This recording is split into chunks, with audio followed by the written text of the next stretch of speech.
13 Questions by Man Transcending. Manhood in the Digital Age.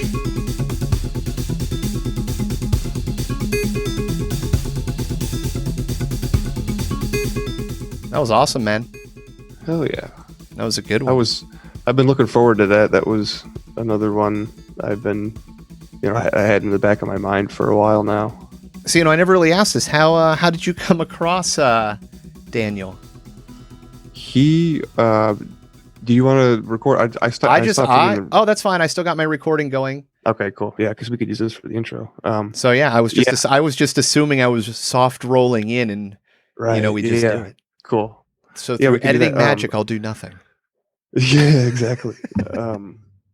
I came across Daniel. I think it was through a radio program. Speaking, we were just talking about live programs. I think it was an internet radio program called The Ocelli Factor with Chuck Ocelli, and Chuck had him on as a guest one time, and I just found his contact info in the show notes and went from there, and reached out to him on Facebook. He's a very personable dude. We've had some conversations back and forth on Facebook Messenger and whatnot, and I bought his book. We didn't mention it too much in the show, but he's got a book called Then Came the Flood. It's thick, like it's a novel. Like he said, he mentioned he was a novelist. Like this is a biblical fiction, nonfiction, fiction. It's based on the Bible, but it's it's going to sound really weird, but not real, and that can come off awkward depending on how you view the Bible. But anyway, it's a great book. I recommend if you're looking, for some entertainment to pick it up. Nice. So yeah, that's how I came across him. Well, it was a great conversation. Yeah, really great, and it's surprising how it dovetailed really nicely into our last guest.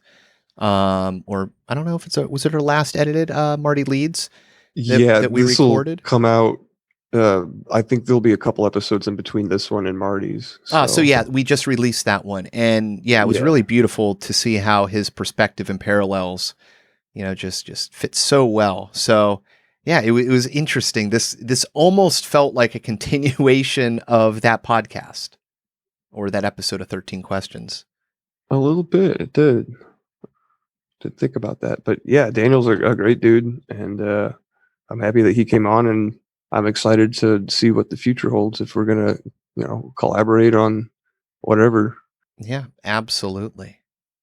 I know that we talked a little bit about making the open source aspect of the project, so just one more time for the listeners, if you have anybody in your life that you think would be valuable to share their answers to these questions, go ahead and record the conversation, send the audio file over to us. We can release it as an episode, and we'll kind of bump that up to the top of the list to get that out there, since you spent your time and effort getting that ready. We want to share it as quick as possible. Or if you think there's somebody that's really interested, or that you're really interested in recording. There's a couple survivors I'd love to be able to bring onto the show from the television show. People that you think would have an interesting perspective on the questions that you want to hear answer the question. That's really my only stipulation. Somebody you think who's going to be honest with the questions, and somebody who you'd be interested in hearing them answer. That's it. If we fulfill those two things, you found the right guest, and we will help you get there. If you have an iPhone, it's probably minimal spec equipment. We can make it happen. Anything from there, talk to us, and we'll find the way to tweak it perfect, or at least the best case scenario. And of course, ways to talk to us. We have the email address, which is 13questionspodcast@gmail.com. That's 13 questions podcast, not spelling it out. And a better way to get a hold of us is on Discord server. For those of you that are unfamiliar with Discord, it is basically just a chat room where we can exchange ideas, share links. I have different rooms set up in there, broken down by topics. and it's kind of like a rolling. I don't know. Adam described it as showing up at the bar and leaving and then coming back and all your friends are still there. It's a cool place, so check it out if you haven't. Yep, absolutely. And this was a really fun bonus podcast or bonus portion of the show, which you can get for free. It's all there. Just head on over to the Discord chats, and we will send you a link to the full episode. So from there, you'll get the fully pushed, mashed together bonus and regular. And of course, if you have the inability to do that, then that's cool. That's cool. Just send us an email, 13questionspodcast@gmail.com, and we'll make sure that we get you hooked up on a link. The bonus feed link is in the Discord, and it's free. There's no paywall. There used to be a paywall on the website, which I recently managed to get kind of sort of edited. So if you want to support the show, there is still links on the website, but it's only for a monthly recurring at this moment. We'll get that fixed eventually. So yeah, if you want the free bonus content. Our apologies, we're not webmaster gurus, so we are waiting. Yeah, we're getting there. We're getting there. It'll happen eventually. But yeah, free bonus content. This is value for value. We kind of touched on the merits of disseminating information like this, and if you want to support the that effort, voting with your dollars is a very good way to do that. Especially there's all this. We're in voting season, so think of it as supporting supporting the causes that speak to you. And if this one speaks to you, then consider making a donation, one time or recurring, or not. That's the beauty of a value for value model. Mm-hmm.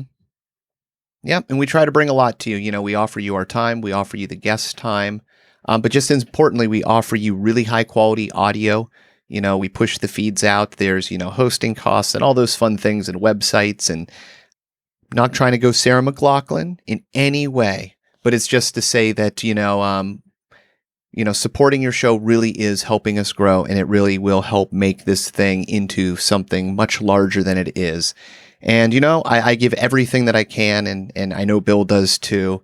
And, we just, we ask for your support, whether that be through, contacting us, sending us guests, sending us, an audio file, doing your own interview, sharing the show, and not just sharing the show to people that you personally know. I know I've had coworkers at work that ask me about my podcast. I tell them about it. I get them to listen to it. They're like, wow, that's really good.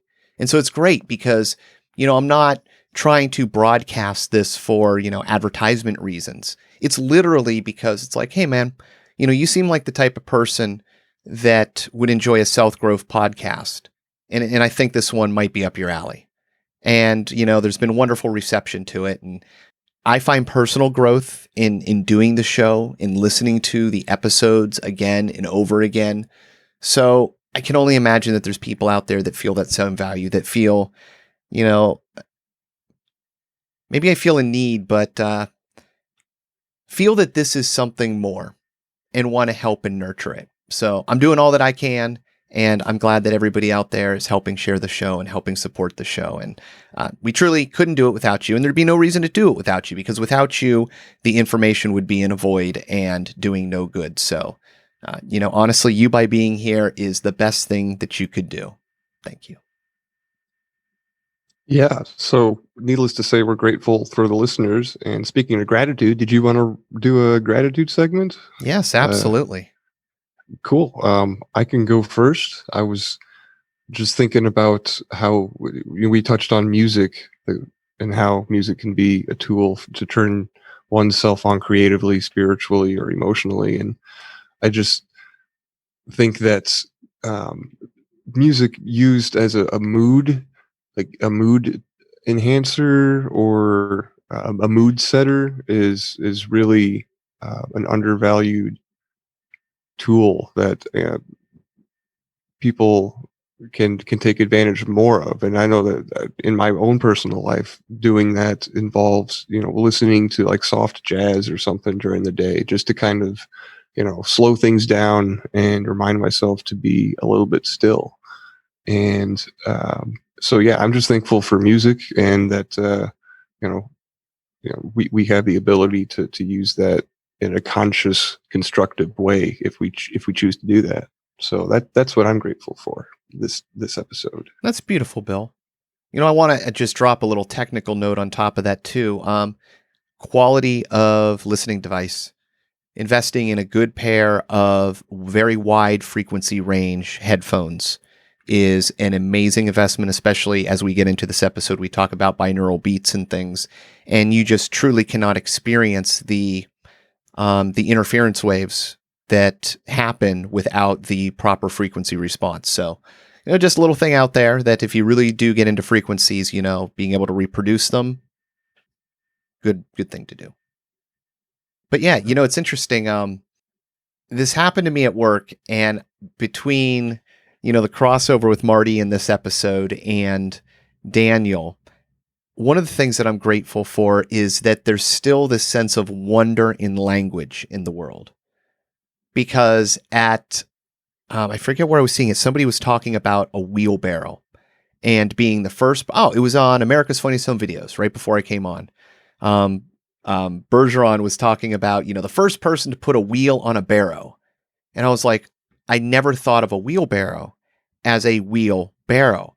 It was like one singular word to me with a wheel on it, but I never made the connection. And so to have that, like that's a new wonderment, something that I've experienced, seen in the world, but never understood the connection. And then, of course, that connection, understanding of the language goes into the root use and what it was. And, this, I don't know. So that sense of wonderment and being able to still have that, it makes you feel kind of like a child. It's fun to discover new things, especially when they've been like underneath our nose this entire time. Just like looking at things at a different way and breaking them down into their components and looking at those. It makes me think so interesting. It's like when you see an octopus that's fully disguised and then it unblends and goes, off and just swims on its own. It's like that type of thing with an idea. It's like it was there the whole time. I was looking at it, and then all of a sudden it's like, boom, it's something else. It's like, oh, there's so much more information there that it was all there for me to see and to experience, but it was a shift in perspective. And it was literally just somebody saying a sentence that disconnected the words, and that was it. Yeah, that's, it's amazing that no matter how old we get, like stuff like that never stops happening to us. Listen, if you're out there looking for it, if I can have that experience, I don't care what state my body's in up until the day I die. As long as that experience is still happening at some point, I am in this to win it. So yes, I'm very grateful for that. Sorry. All right. All right, guys. Well, I think that about covers it. You got anything else, Adam? Nope, that's all I've got. I do appreciate everybody joining us for this episode. They keep getting better and better, and I don't know why that is, but it's a good thing. So if you enjoyed the past episodes, put your seatbelt on, because we're going high octane. See, another tie back to the guests. We talk a lot about cars. You'll like it. And there we go, guys. Enjoy the episode.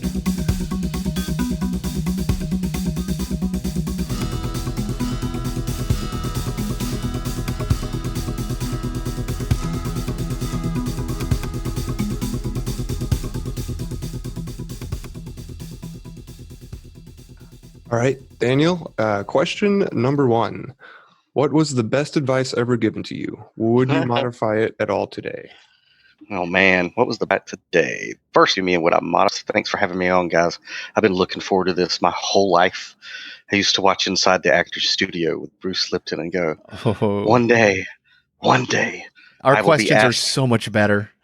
Yeah, they are.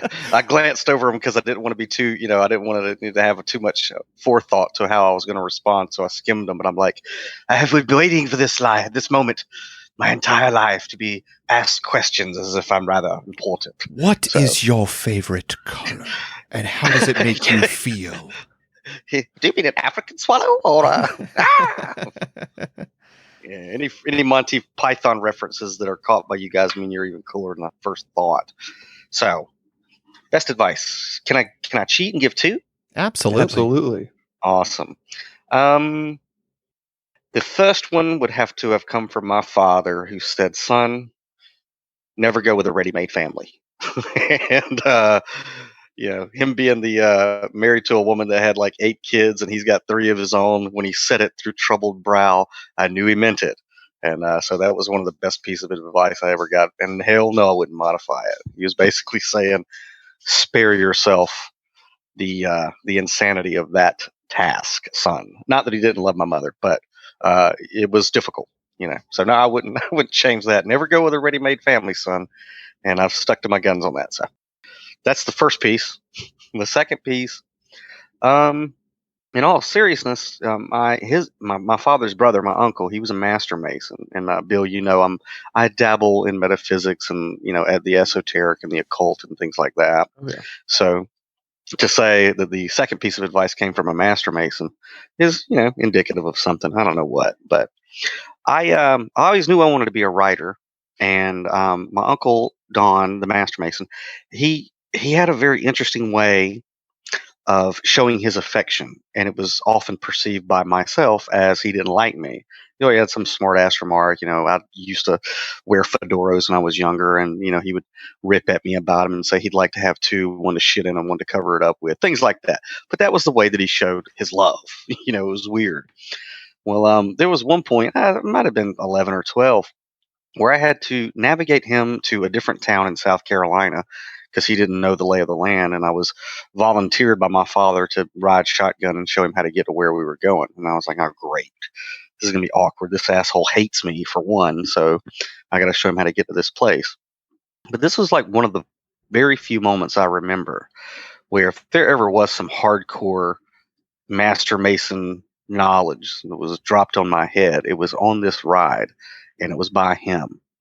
And he didn't make eye contact with me, but just based off of his body language and his tone of voice, I knew he was trying to make some type of a connection with me, as if to say, pay attention. And so I perked up, and he said, boy, what are they telling you in school is the most important subject you need to study? And I said, well, Uncle Don, and they say math. And he kind of nodded, and he said, well, they're wrong. I said, they're wrong. How could the institution of public education be wrong about what is the most important subject? And he said, it's words, son. It's the way that you use words. He says, that's the most important thing that you can know. And I said, well, what do you mean, Uncle Don? Can you explain it? Now, he was a painter by trade. He owned, Crumpton Painting. And this is back in the day when you ran these things called ads and these things called newspapers. I don't know. You guys know what I'm talking about? Mm-hmm. Newspapers? Yeah. So he said, well, let me explain it to you.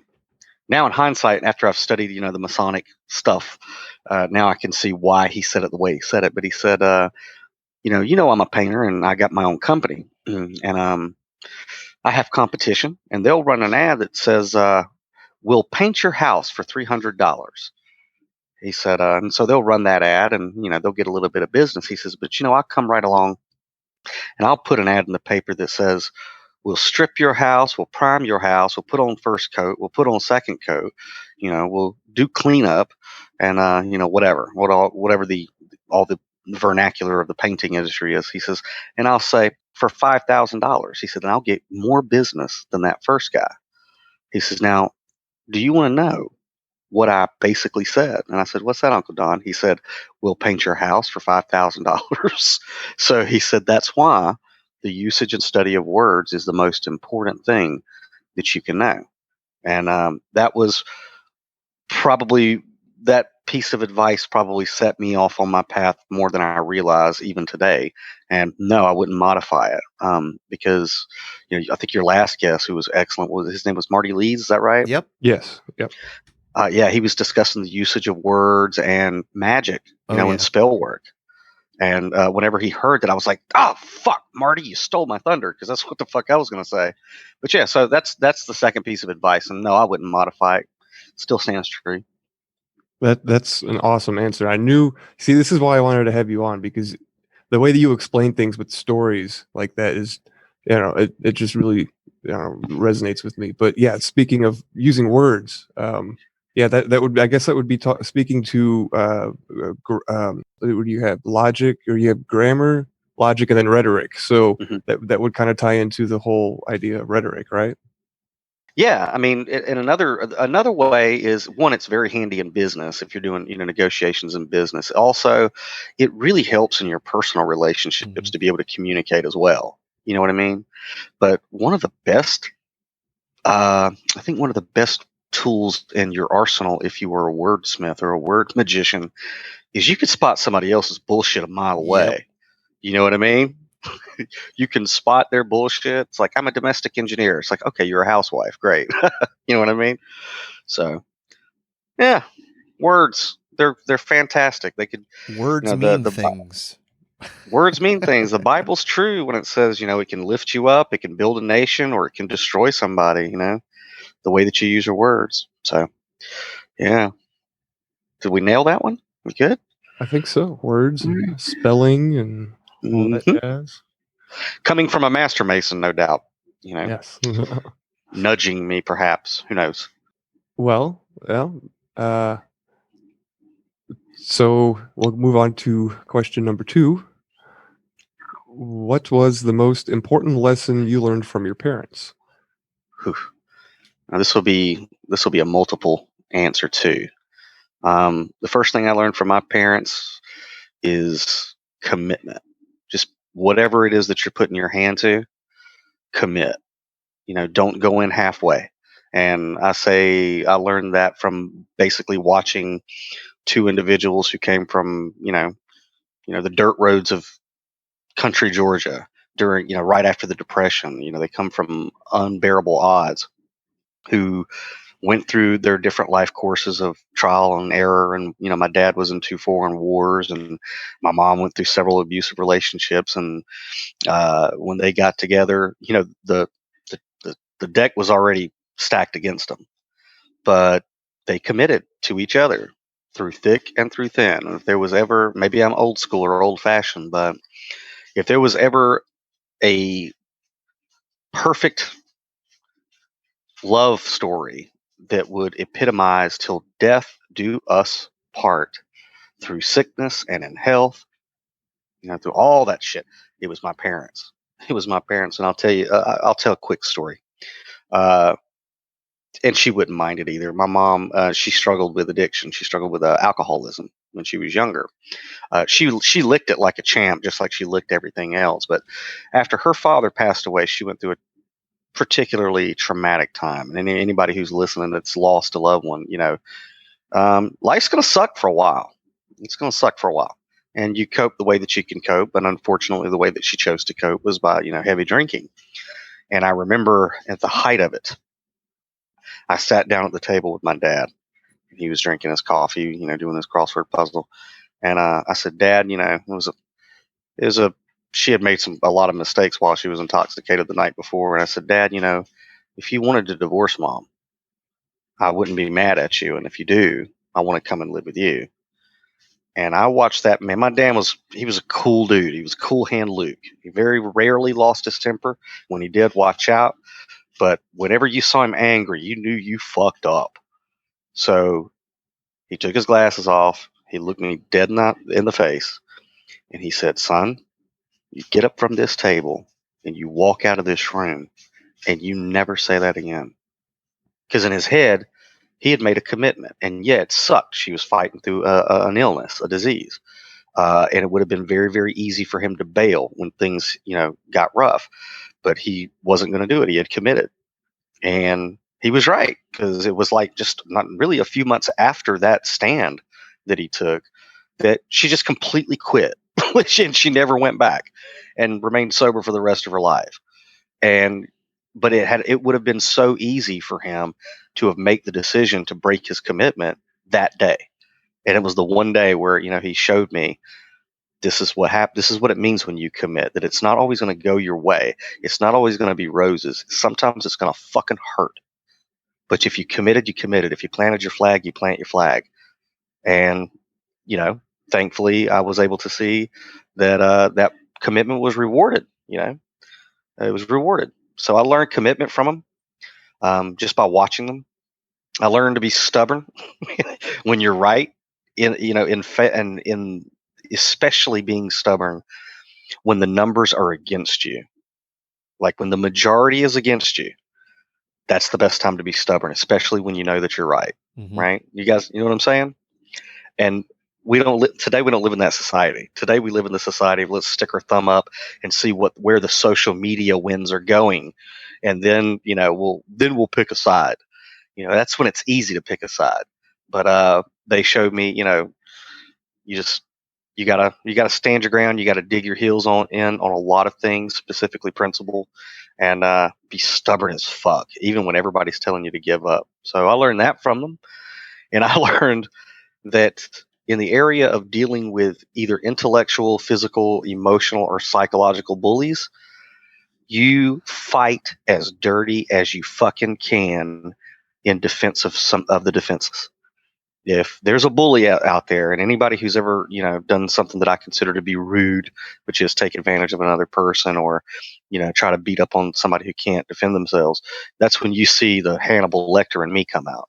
It's when you see a bully, even if they're not fucking with you, it's your duty to use the resources that you have to nip that shit in the bud, because it's like cancer. And my personal belief is for a good man to do nothing in the sight of evil, is he almost might as well be doing it with that dude. So I learned that from him. Well, Commitment. Oh yeah, sorry. Go ahead. No, I was going to say that's one of the beautiful things about language is, it's a skill that you can use. A good persuasive technique can, really just not chop somebody down, but allow them to see a point of view that they didn't see before, and you kind of guide them towards the rational realization. So yeah, it's beautiful when you can have that extra sword in your arsenal. Yeah, when you can, it's not always, but when you can. So yeah, I learned those kind of old school things from my parents, man, because they were tough. They were tough, and unfortunately, a lot of people don't learn from their parents these days. They don't. I don't know, but I'm getting older. People are calling me a boomer, and I'm like, fuck that noise. Take that title somewhere else. My parents were awesome. Yeah, well, you're sticking to, like you said, it's principle, something that has been lost in today's society. So yeah, it's about, oh my gosh, I need likes. Okay, why? Yeah. Yeah. Why does it have to be left or right, Democrat versus Republican? Why am I supposed to feel that I'm a part of some club if I say Team Biden or Team Trump or whatever? Why? Well, there's not like a Kobayashi Maru third rail that we can go to now in today's society. So yeah, principle today is like a chupacabra. You've heard about it. You might have seen it running down the road, but very few people have it. I like that. Few. Yeah, I think picking a hill to die on, so to speak. Is that how that phrase goes? Yeah, you pick the hill you want to die on. Yeah, I think doing that nowadays, especially, is hard because that requires taking a stand requires bravery, sticking to your guns, and I think that it's so easy to be swayed, this way or that way based off of whoever's trying to change your mind. That there's so many hills and so much information. So to thoroughly investigate everything you come across on every hill, and every hill you're expected to choose to die on, it's just unrealistic. So, the algos and the manipulation of that information basically becomes the truth. Yeah, not to mention, as your last guest kind of hinted at, the full implementation of Orwell's, thought crime is just in full force. So even when, these young budding minds are about to become enlightened and pop their third eye, they still have to deal with this thing of, you're not allowed to think that, it's not politically or socially correct, or you're not allowed to say that. That's, it's going to offend somebody. And yeah, people have always been offended for the longest time, but now in this day and age, it's ridiculous how offended people. I was joking about this with a partner was in the car the other day. I was like, now people are not only just offended at your thoughts and your words, they're offended for other groups on their behalf who aren't even offended at what you're saying. You know what I mean? That's It's like, usually who's offended. Whenever there's anything race related going on, it's the person of the opposite race that feels guilty, that's making, is the squeaky wheel, if you will. yeah. So I don't know. It's a little, for me, who's somebody who's getting older. I just had a 40th birthday, which is interesting. But now it's like, and I'm not afraid of getting older. I'm actually digging it. Like, I'm liking it. It's got some benefits and some perks. But I'm looking at this new generation that's coming up behind me, whose mess it is. This is their mess, and it just gives me the chuckles whenever I see what they're offended at today. Well, it'll work out.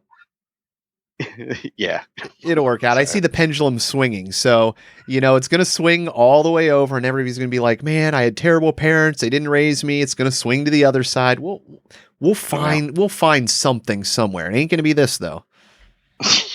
Yeah, no doubt.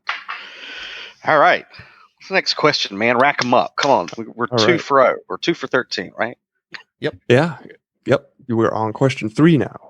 And that is, what book has been most influential in your life, and why? Ooh, The Alchemist by Paulo Coelho. You guys read it? No. Oh, yeah. You got to read. You've read it? Oh, then right? Well, Adam, I read it once a long time ago, but yeah, I read it. Maybe it didn't have. I mean, maybe it has an impact on different people, but I'll tell you how I came across this book. Will Smith told a story on a talk show about him and his brother, who, to my recollection, their dad had a hardware store when they were kids. And when summer vacation let out, his dad took a sledgehammer to the front bricks of the storefront. And Will and his brother were looking at him like, what the hell's he doing? He's busting his own store up. Well, then their dad brought out pallets of brick and mortar and said, here you go, boys. You got summer vacation. You got to rebuild the storefront. And so these 2 young kids, they were looking at each other like, this is an impossible task. How are we supposed to do this impossible task that Dad is asking us to do? Build a wall, much less the wall to his storefront? So he said that over vacation, him and his brother would, with a lot of focus and intent, they would slowly try to lay every brick that they could perfectly straight, side by side, and then eventually one atop the other. And he said at the end of summer vacation, their dad took them across the street and had his hand on both their backs and then looked up at a completed wall and said, boys, never let anyone tell you that something can't be done. And Will Smith said that he learned in that summer that it's not about, when you set out in life, it's not about saying to yourself, I'm going to build the biggest, most perfectly straight, unbreakable wall ever. He says that's not what you do. You wake up every day and you try to lay one brick just as perfectly straight as you can, and eventually you will have a wall. And like, to me, at that point in my life when I had heard it, I was like, it's brilliant. Manifestation. I get what he's saying, you know what I mean? And he dropped the name The Alchemist by Paulo Coelho, this book. And the host laughed and he said, well, I've never read that book, but I'm pretty sure his sales are about to go up. And what was funny is, like, right after I saw that, I ran down to my local bookshop and picked up The Alchemist by Paulo Coelho. And it came into my life right when I needed it to. When I've heard some of your shows, so you guys can go to this level with me. Whenever you have a spiritual breakthrough in life, you can call it whatever you want to call it. Your enlightenment, your salvation, your kundalini, whatever. You guys have some words, you could throw them out there. But the dark night of the soul, and when you're basically moving away from left brain materialistic living and thinking and feeling into a more spiritual awareness, where now you don't just go to church or synagogue or temple on Christmas and Easter and certain days.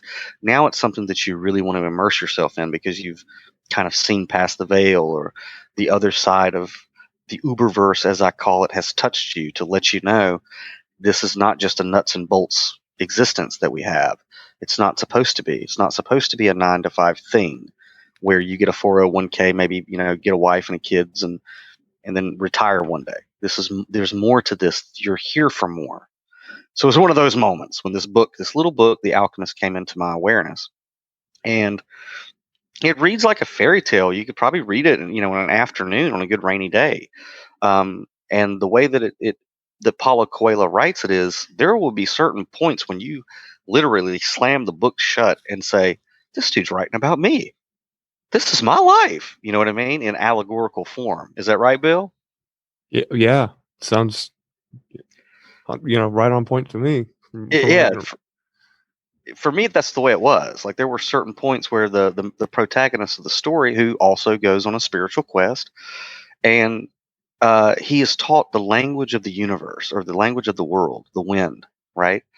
How when God or goddess or uberverse or universe or whatever your deity anthropomorphized preference is, okay, whatever it is, when it speaks to you, when you're pursuing what Paulo Coelho calls your personal legend or your highest self, what you're here to do, when you're on that path, the universe kind of gives you little breadcrumbs, and we call them synchronicities or not contradiction, coincidences.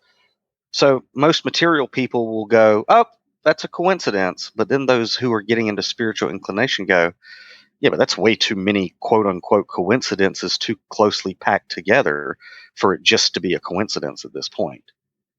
Now this is a message that's being communicated to me by some force that my five senses at this point can't quite perceive, because it's way too many synchronicities.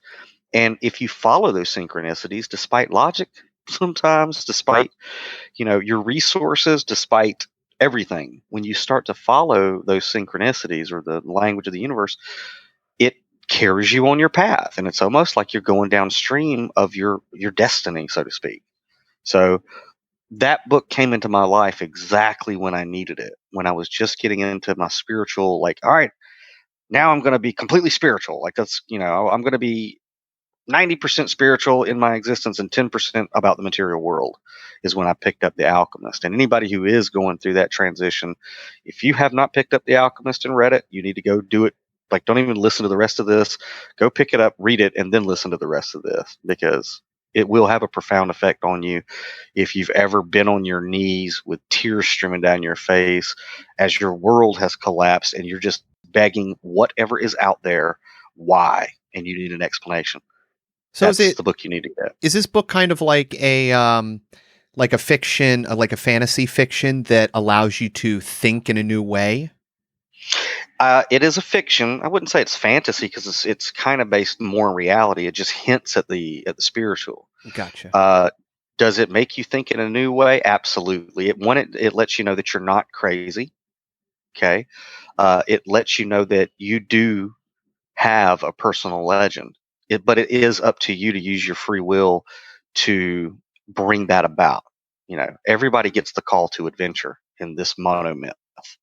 And so the book kind of encourages you to take that leap of faith and wear the character or the mask of the hero in your own story, despite everything around you.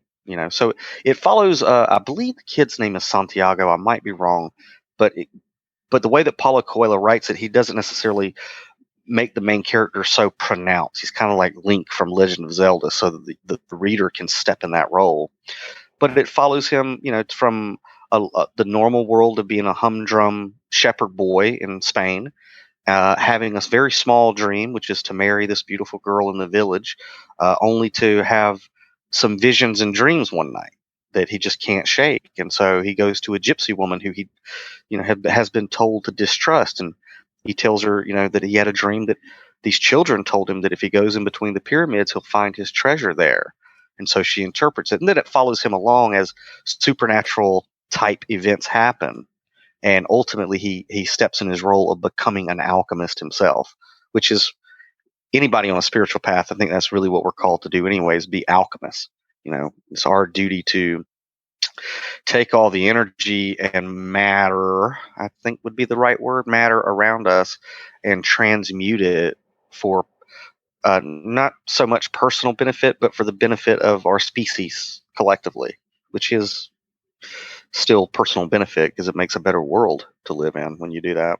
So that book, yeah, and it and I know Bill's heard me talk about people who are in the esoteric or who are in metaphysics. I call certain groups that are ignorant that use it for personal gain or power or hurt other people. You know, these black witches and shit like that in that whole world, which is like a dark Disney world. Um, if you're getting on the spiritual path and you read this book, it pretty much almost sets a failsafe in your moral code that whatever insights, abilities, or abilities to manipulate the Uberverse in whichever way, it pretty much puts a lock-in code that you're not going to do it for fucked up shit. You know, so that's one of the reasons I think this book is very, very, important for anybody stepping across the threshold into a spiritual life. Is it puts it into perspective that that whole world of that is presented as very sexy and sleek nowadays. You know, the black magic and witches casting this spell or that spell, so sexy and chic, but it's like, yeah, it's so fucking self-destructive too. We don't need that right now.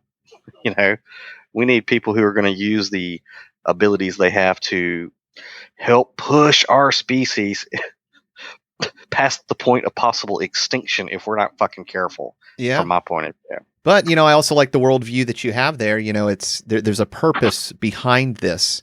And, it's not so much, put it as an allegory, like it's not the ocean that's the world. It's, it's how you swim through the ocean. And that's your goal. It doesn't matter. We're always going to have chaos. So the chaos is there. And if this reality is something else, it's kind of beautiful. It's like, we don't have to worry about or fix all the problems. Worry about your own world. Yeah, and I've said this before, Adam, and I'll say it till whenever. So I'm toes up or pushing the daisies up.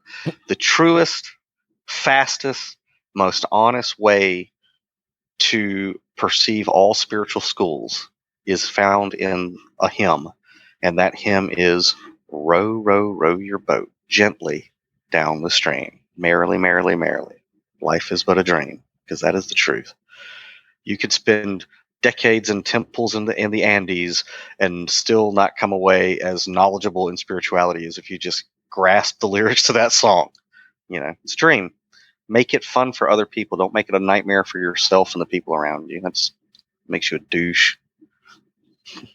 Don't be a spiritual douche. Love it. So for the listeners, that's The Alchemist, and it really, when I read it, I think I found it as a PDF, and I read it in like an afternoon. So yeah, it's worth it for the short amount of time it does take to read the book. And I think the other thing I wanted to mention, Daniel, was that you were talking about synchronicities, and that's, you're preaching to the choir to me anyway, because I think that's, how I've arrived at the point that I am right now, is following these synchronicities, especially in, the year 2020, especially this year, for me on a personal level. But I was going to ask you, like, these are kind of like signposts from the universe, so to speak. And when you receive them, they're like kind of like, like saying, good job or whatever. Right. So, and there is a message there, like that's communicating something, but there really is no like end message, like point to like the end game. Right. So like, I was going to ask you if you kind of felt like that was frustrating in a way. Like, have you, thought about it that way at all? I know exactly where you're coming from, and yes, there was a point where I was like, where because I use a lot of analogies that have to do with cars and driving and traveling. Obviously, I mean, the website is zeninthecar.com, so there's some significance there. Most of my best ideas come there, and I see a lot of word pictures whenever I'm driving in a car, meditating. But yeah, synchronicities are like mile markers. And when you see that first mile marker, you slow down. Maybe you stop the car and you look and you go, okay, what is this? Kick it around. Go, oh, this is a sign. It's telling me this. Okay, so now I have this information. So, oh, look, right over there, there's another sign. If I just keep going, so you get in the car and you kind of go 5 miles per hour to make sure that you're right, that second sign is lined up with that first sign that you saw. And then you look for the patterns. And then eventually you see so many signs that now you're going like 90 down the interstate and you can read them at the blink of an eye on an unconscious level, kind of like Neo, can see the code now, and I very much liken synchronicities to that, which is being able to see the code of this simulation that we're in. Because one way or the other, we're in a simulation. Even a dream is a simulation, right? It makes And they sense. all We have see codes. patterns, and it's just a pattern that's emerging that allows you to have access to another layer of information that you didn't see before. I mean, it's all That's here. right. We filter out so much. That's right. And the word, I was discussing this earlier with somebody, the word paranoid doesn't quite mean what people thinks it means. Paranoid is like, that guy, he's just making connections that aren't there. But that's not what the word paranoid means. Paranoid means to see connections that are otherwise unseen. So they're there. So, Bill, to try to answer your question, yeah, it did seem like I was racing down the interstate, seeing so many synchronicities, and I was like, I think this is an endless highway, and there is no point to this trip. And what in the fuck? This is a cruel joke from Jahave or whoever, you know. But and it was frustrating because, and thank God I've kept a journal most of my life, because you can actually go back and look 20 years in your past and say, wait a goddamn minute. I have been in this exact same situation at least 7 times across the past 20 years with different characters. And you go, oh, wait a minute. So there's like a cycle here, and it keeps repeating over and over and over again. And then when you really dig into the cycle, you realize that there was always some critical decision. It always echoed from one decade to another, or however many years in between you went the cycle. But they always echoed this point of decision that you come to, and you keep fucking it up. And now you're at a certain age where you become spiritual, and now you're getting all these synchronicities, and these signs are telling you this, this, this, and this. And so, oh, wait, it's a cycle. Okay, I've done this before. I've been here before. It fucked up before. It didn't go quite right. And then it washed, rinse, repeat. But now I have this new sight, which is these synchronicities, these omens, the wind speaking to me. And they're drawing my attention that I'm again at a crossroads. And, you know, once you're there and you have these abilities, you've leveled up, then you actually, Bill, you can switch the track of the cycle into the infinite, whatever you want it to be. And then you go, that's what all that shit meant. It's like you finish the level. So yeah, but if you keep repeating, and the signs you haven't quite deciphered them in time before you hit that crossroads, then yeah, you just like, it's frustrating as shit.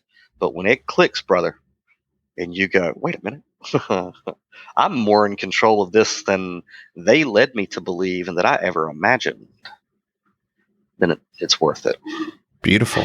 Oh, awesome. Yeah, thanks for answering that. You're welcome. It's what I do. All right, and moving on to question 4. What daily habits or rituals do you have? And that's a hard one to answer too for somebody who lives as off the cuff as me. Don't like to look at any smart device. Before maybe wait 30, 40 minutes. That shit can wait. But when I wake up, immediately I try to ask myself questions like, what do you get to do today that you haven't done before? Ooh. Or what do you get to see today that you haven't seen before? I ask myself questions that demand positive and motivating answers. Because I'm a big Tony Robbins geek. I did his shit when I was like 13 years old, Personal Power. Nice. And yeah, so it was like whenever he explained that your brain is a computer, it's going to give you an answer. So if you ask it bad questions, like, what the fuck do I have to go do today? Then your brain's going to be like, you have to fucking pay bills, and you have to and it's going to be shitty back to you. But if you ask it questions that demand a positive and motivating answer, then dude, you're ahead of the curve already. Like before coffee, you're already ahead of the game. So I like to do that. I like to, get my day started with positive things to look forward to, even if seemingly it would be a shit day. That's a ritual I think a lot of people would benefit from.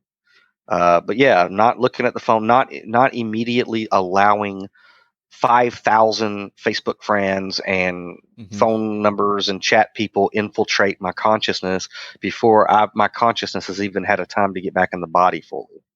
You know what I mean? And because look, this is a problem. we can see this shit. People are, technology is a wonderful thing, but it's gotten to the point to where now people literally can't go, like, that's the first thing they grab when they wake up. They haven't even fully come to their senses, and they're wanting to get their dopamine hit to find out, who posted or who liked or who shared or whatever, or what's on their newsreel. So that's a ritual. Don't look at your smart device until you ask yourself those questions and get your day started. Cannabis use daily. Got to have a nice. You got to have a nice. You can't take this life so seriously that cannabis isn't used on a regular basis. I mean, you have to. So that's a ritual, and not to mention, with my work with the Cannasense Collective, which, Adam, I don't know if you know too much about that. No, I'm not familiar with the collective at all, but huge supporter of cannabis. I mean, it's only been a short time that it's been removed as I almost think of it like a food or a nutrient that, man's had for a very long time. We've been living in symbiosis with it. So now you take it out. Yeah, it's no wonder people, with all the toxic load we have on our bodies, now they start having seizures and migraines and all these other issues. And you go, well, you give them something that's almost the same and it corrects it. Well, maybe this is something that was part of our diet. In the 30s, it was like the cure-all for everything. Headaches, upset stomach, you name it, you'd buy a tincture and it worked. It worked too good. Right. Exactly. You just nailed it. It worked too good for some industrialists that didn't want it out there. So, and we all know the history of that.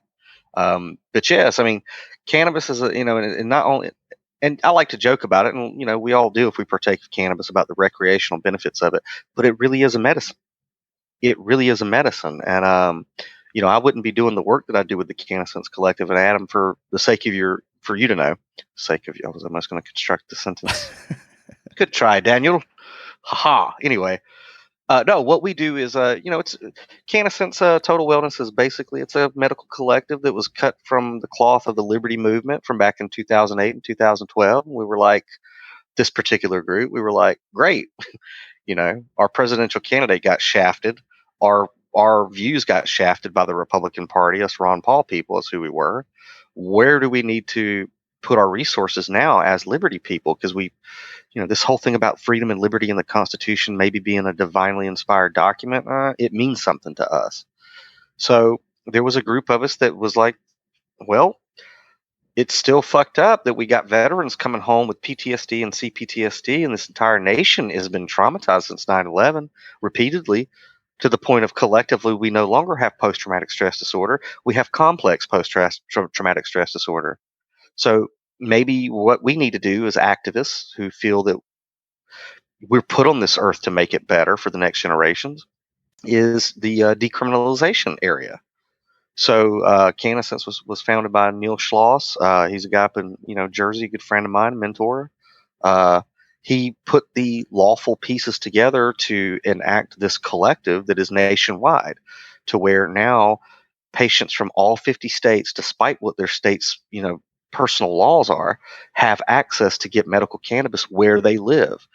And we've been doing it since 2014. And it's, I believe that my life has been well spent with the collective, because we literally are saving people's lives. Like here in Georgia, dude, you're in Florida, so you guys just got your stuff. Oh yeah, it's turned into the Wild West. My friends that have cards, literally, it's like I wouldn't say as extravagant as going to like Colorado, but right, yeah, they're getting stuff that I've never seen before. Oh yeah, and here in Georgia, dude. This is going to be the last state. I could pretty much tell you. But thanks to Cannasense and everything, I live right here in Georgia. I'm a lawful medical cannabis patient. Georgia cannot punish me for it, and I have organic, sun-grown, medical grade cannabis.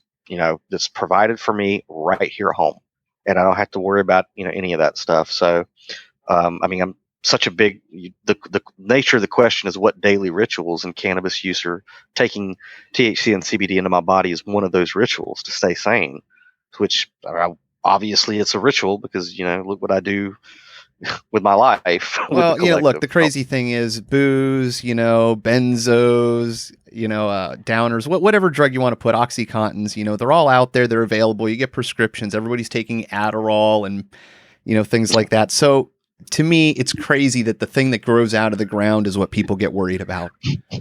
Right. That no one has ever died from ever in the history of humanity. Yeah, You know? exactly. Forget the nutrition, forget Ford building, a car out of, hemp parts running on hemp gas. Forget the, World War I or World War II when we allowed people to start growing it again because it makes the best sales. Make our clothing, we can make food. It's it's almost like it's a companion plant. It is. There's a good book, anybody who's interested, called Cannabis and Spirituality. It's by a bunch of different enthusiasts that I highly recommend people pick up. Yeah, I mean, it's for practical uses. Like it can make clothes, it can replace, somebody told me you can build fireproof homes out of it. I mean, we could shelter all the homeless veterans on our streets with this plant, not to mention every spiritual scripture ever speaks highly, if not demands, that you partake of it. And I've said this before, and I'm about to get activist on you guys, but you knew what you was getting into. Go for it. If we are Americans and we have unalienable rights, and among these rights are life, liberty, and the pursuit of happiness, so anything we can draw from those three rights is ours. We don't need permission; they're rights. We got them. And a part of life is, let's say, I got a set of lungs. All right, so if Adam comes over here and puts a pillow over my head and deprives me of what my body needs for life, that's murder. That's just fucking murder. He just deprived me of something I need for life, liberty, and the pursuit of happiness. My perspective is this. If you have an endocannabinoid receptor system in your body, then that would tell me that just like lungs, you need THC in your body to live well. And the federal government came along and made it a crime to basically take in something your body needs. Isn't that attempted murder? And if that's the case, don't all of us as cannabis partakers have grounds for a class action lawsuit, or some type of recourse? So it's silly. It's all just silliness, and we know what it was all about, money and power. And they don't want a society to live well. They don't want a society that can think in terms that cannabis allows them to, because a lot of this horse shit that's going on in our country and world wouldn't be going on right now had Anslinger and all those cats not restricted access to this plant medicine and threw a whole bunch of people in cages for it. It's absolutely criminal and savage is what it is. So I use cannabis on a daily basis as a part of my rituals. Yeah. Those are great answers. You're not going to find any arguments from me. Oh, thank you. Other than that, because I live a Spider-Man-ish life where I jump through hoops and everything changes from second to second. A lot of prayer, a lot of I drive a lot and listen to music. That's my form of meditation. I think music is so powerful, and you got to have it in your life every day. But yeah, music, prayer, keep candles lit, keep a chill environment, some cannabis use, and take some time to unplug from the matrix of the internet and inundation of content, thoughts, feelings, opinions, and otherwise from other people sometimes. Yeah, take an hour. Don't let other people live in your head. Yeah, dude. Take an hour at least and go sit under a tree and listen to crickets or birds or something. You gotta. You will snap if you do not. Which is another thing too, in the podcasting world, a lot of these cats behind the scenes that don't like me no mo, which I'm totally fine with. But they do, like me and you, like us, we do it off the cuff. Like we do pre-records and then put it out. For me anyway, it's like whenever I get around to it, I'll put it out. But a lot of people in the broadcasting world, because now everybody's Andy Warhol, they got all of them, everybody has their 15 minutes of fame now, even if it's only them hitting refresh. But in their head, they think that they run big global empires with these podcasting platforms and yada yada. And it's like, dude, if you're constantly spewing your brain out all over the internets and you haven't even taken time to take in new information or experiences, you're just contributing to a fucking echo chamber circle jerk. Oh yeah, you become the comedian that only tells jokes about airlines. It's like, yeah, okay, so unless I fly every time, I'm never good. What are you doing? Yeah, I mean, I could spin the dial on any random Spotify podcast, and chances are I'm going to hear the word Trump in the first 2 seconds. you know. And used to, when people would have me on their shows and ask me about, politics, because it was a political activist, I would go, I don't talk about Trump. I don't even want to talk about it. It's a cartoon character, and I don't want to talk about it. The country's like the president is literally a game show host. I don't want to waste. I don't want to. But now, as we're closer to election, I feel that it is my duty as a satirist and a writer and just an ornery son of a bitch to pop up and say what the fuck I got to say about it. Because I think this is going off on a tangent, so you guys have to steer me back. I think that if you're participating in left or right, Democrat or Republican, and you think that you're actually helping this country or humanity any further, you need to pull your head out of your ass. You are spinning your fucking wheels, and you're part of the problem. Oh, not Two even that. wings, one bird. Yeah. Well, look, even so, if you want to be successful, guess what? People want an escape from all this.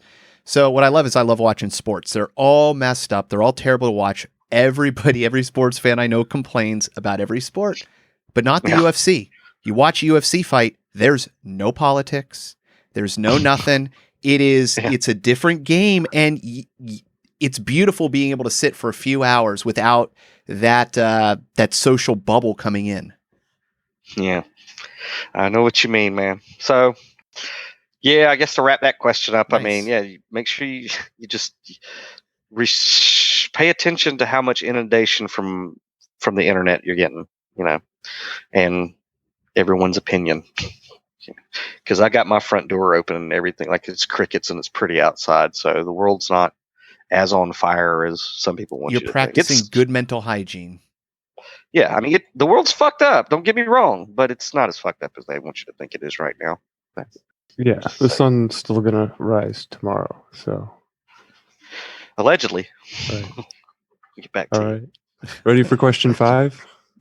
Ready for question 5? If I were to ask your best friend, what is the one thing they would say you need to work on the most, and why?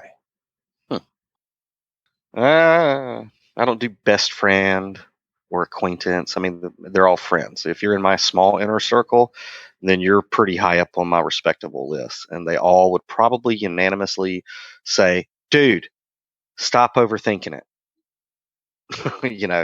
Stop overanalyzing it, because I'm a Virgo. So it's like one that's hardwired into me anyway.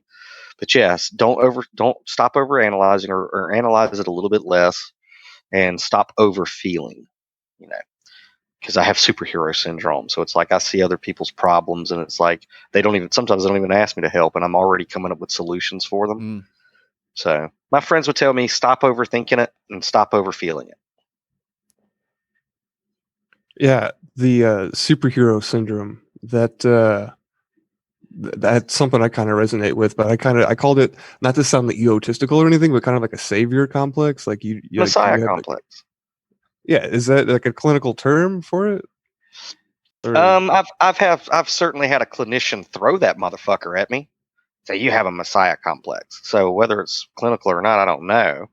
Some clinicians would probably call it codependency, but I believe that there is a very distinct difference between codependency and, say, superhero syndrome or Messiah syndrome, in my opinion.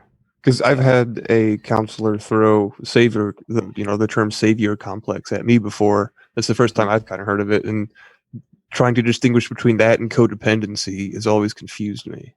Yeah, that's a pickle. And here's the best way I know how to do it. Codependency it can be, just like any addiction, a coping mechanism where you are basically distracting yourself infinitely from your own shit. Okay? Once I take care of everyone else's problems, then I'll be able to look and talk to my inner child and all my childhood traumas and wounds. Okay? So that's codependency. It's also like you get a sense of self-worth and value based off of the other people around you. I would say if you're in counseling, then it's not so much codependency. It may have been latent codependency. And again, Bill, I am not a doctor. I'm just giving my fucking opinion. So yeah, I think that if you're in counseling, you're somebody who is going within yourself, who is willing to face your own shit. So it's like, well, if it was codependency, you're backpedaling it. So if this tendency to want to, I don't know, help others in need is still there, maybe it's not such a bad thing. Maybe you just need to figure out how to put healthy boundaries around it. You know, I mean, if we look through history, like the clinicians and other people will look at you and they'll say, "Oh, you have superhero syndrome or Messiah syndrome, or you're trying to save everybody," as if it's a bad thing. And it's like, yeah, but those people change the world. People like that are the ones that shunt history into a positive direction for at least a while before their words get all twisted, and then you get religions and shit. But yeah, so I think there's a difference. I think codependency is doing it when you're just too afraid to deal with your own shit. But if you're doing that internal work and you still have a passion for helping your fellow man, then I don't think it's such a bad thing. You just gotta put some boundaries around it to where, Exactly. yeah, where Otherwise, you're you're gonna end up being the cat lady who's got 500 cats yeah, at her house and you can't take care of them all. And yeah, you don't want to. I mean, you want to help other people, but shit, if you bleed yourself out completely dry, who are you gonna help anymore? You know. So I hope that answers your question. But yeah, they would tell me Yeah. the same thing too, because look, I got it. If I see somebody in need, I do what I can. I do what I can. And a lot of times I've ended up in situations where because of that, I've done without myself and it fucked me up pretty bad. So it's just like, okay, if I can't help this person like completely solve their problem, what little bitty thing can I do to at least push them off in the right direction? And sometimes you got to be okay with that. You got to be okay with that, you know? And with superhero syndrome, a good practice to implement is at least for a week. Try this shit one time, your life will change. At least for a week, make it a goal that no matter what's asked of you by who, your answer is no. Try it for a week, right? Just no matter what it is, just say, God, forgive me if some little old lady asked me for $1, but this week I'm just going to practice building that muscle of looking somebody who's in a bad way begging me, having faith that you got other people, other angels, other superheroes, or whatever out there that'll pick up where they need to. And I got to look at this little old lady and say, no, do it for a week. So that's just me. Just saying. Take it, leave it. That's interesting. I've heard of saying yes to everything, but I've never heard of the opposite, saying no to everything. Give it a shot. Yeah. Try them both. But yeah, give that a shot for sure. Give it a shot for sure. All right. All right. Are you ready? Okay, so Daniel, what are you most curious about? Where do babies come from? No. Right now, because getting back to me being a Virgo, whenever I am curious about something, I rapidly go to find the answer. So I'm often not curious about much. But right now, I'm curious, like, what the fuck they're doing at CERN? Because that's recently been in the news a lot lately. And, an article was sent to me earlier today about them firing it back up, in a major way this week. And I find that funny, that Mars is doing its spectacle up in the sky. And so they're going to, yeah, it's retrograde. It's beautiful out there tonight too. But they're firing this thing up and they're releasing these very professional and scientific articles where, yes, we're going to touch other dimensions of the multiverse, just so you know. And though there is a possibility we're going to open up a ton of miniature singularity black holes. And in the event that we do, we'll let you know. Okay. So, yeah, you're going to let us know that you opened up a lot of doorways into the multiverse. Great. So I'm curious, like how that's going, what's going to shake down, because I remember distinctly, when they first fired that bad boy up, the Large Hadron Collider. There were people in my sphere, my life, my real life, who were terrified of what was going to happen whenever they turned that thing on. And I think it was near 2012, December 21st, so that was playing into it too. And seemingly, the world did not come to an end, and seemingly, we did not shunt ourselves into a different dimension. But I don't know about you guys, but from where I'm standing, I know that things have certainly not been the same since they first fired that thing up. So what I'm curious about now is, now what's going to happen? We've gone from really the entire century of 2000 up until now, it's just it's exponentiating in insanity. It seems. Grab more So I'm popcorn. The curious. movie's getting better. Yeah, right. So to me, I'm curious, like what's going to shake loose next, man? How the story's going to play out. Yeah, Yeah. whatever they're doing over there is weird, and the whole, I think the fact that it's built the way that it's built is it overlaps a border, so like not one country owns this thing, which to me is just makes it even weirder because like who has oversight of this, right? Well, I think of And like fairy lore, right? You have, a place of, splitting where you do, where there's certain fairies that are seen, or you do certain magical rituals at a crossroads. Maybe there's something about a border, Mhm. in, a background magic to their system. Oh yeah, no doubt. And it's just to me, it's hilarious because it's like. The way that as a matter of fact, before I forget, somebody did it when they sent me the article. They said, "Who has given these people the authority to do this?" And I go, "They are. They're giving it to themselves because you can't sit there and tell me in some lowballed scientific article that you are in the largest hadron collider ever built by man in the Alps or something in the Swiss mountains, wherever the fuck it's at. You are taking you're recreating what happened at the original singularity of the Big Bang, and you're miniaturizing it, and you can't tell me that's not going to have an effect on reality and every one of us. Get the fuck out of here. The I the great mean, the greatest part is they think they can. you know, It's like when so they did the atomic blast and everybody's standing, nearby with goggles watching the flash wash over them and the winds come by. right.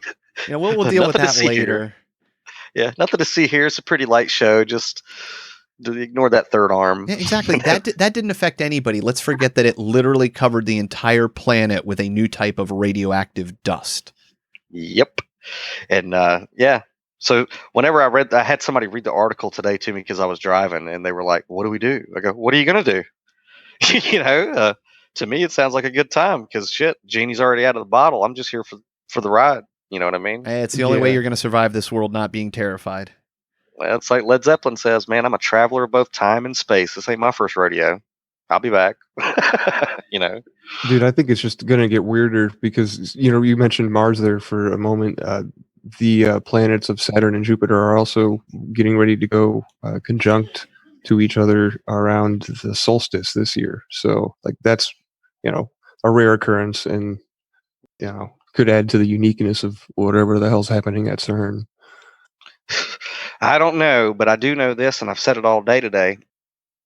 Those of us of a spiritual proclivity, that do have the well intent of the planet and the species and all, it's probably a good time to utilize your skills and abilities to, I don't know, try to influence the course of humanity's future towards something positive.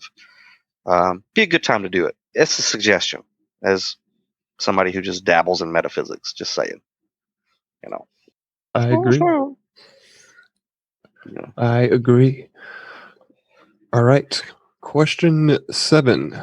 What was the most embarrassing or humbling experience of your life? Most embarrassing was really silly. It was me memorizing this entire line from Pretty in Pink to recite to a girl when I was in kindergarten, and I did it perfectly after I'd memorized that line, and she wasn't even paying attention to me. She just in a cold stare said, "I'm sorry, did you say something?" And I was like, "No, I didn't say anything." But I fucking played that line so great. I had to listen to that stupid movie for like a week Do you still to build up remember it? the courage. No, hell no. After that event, I said I will never see Pretty in Pink ever again. But yeah, that pretty little girl, she was just like, "I'm sorry, just say something to me." And I was thinking, I deserve an Oscar for the shit that I just said to you, girl. But I said, "No, talk to you tomorrow," and waddled away in my kindergarten depression. Most humbling thing.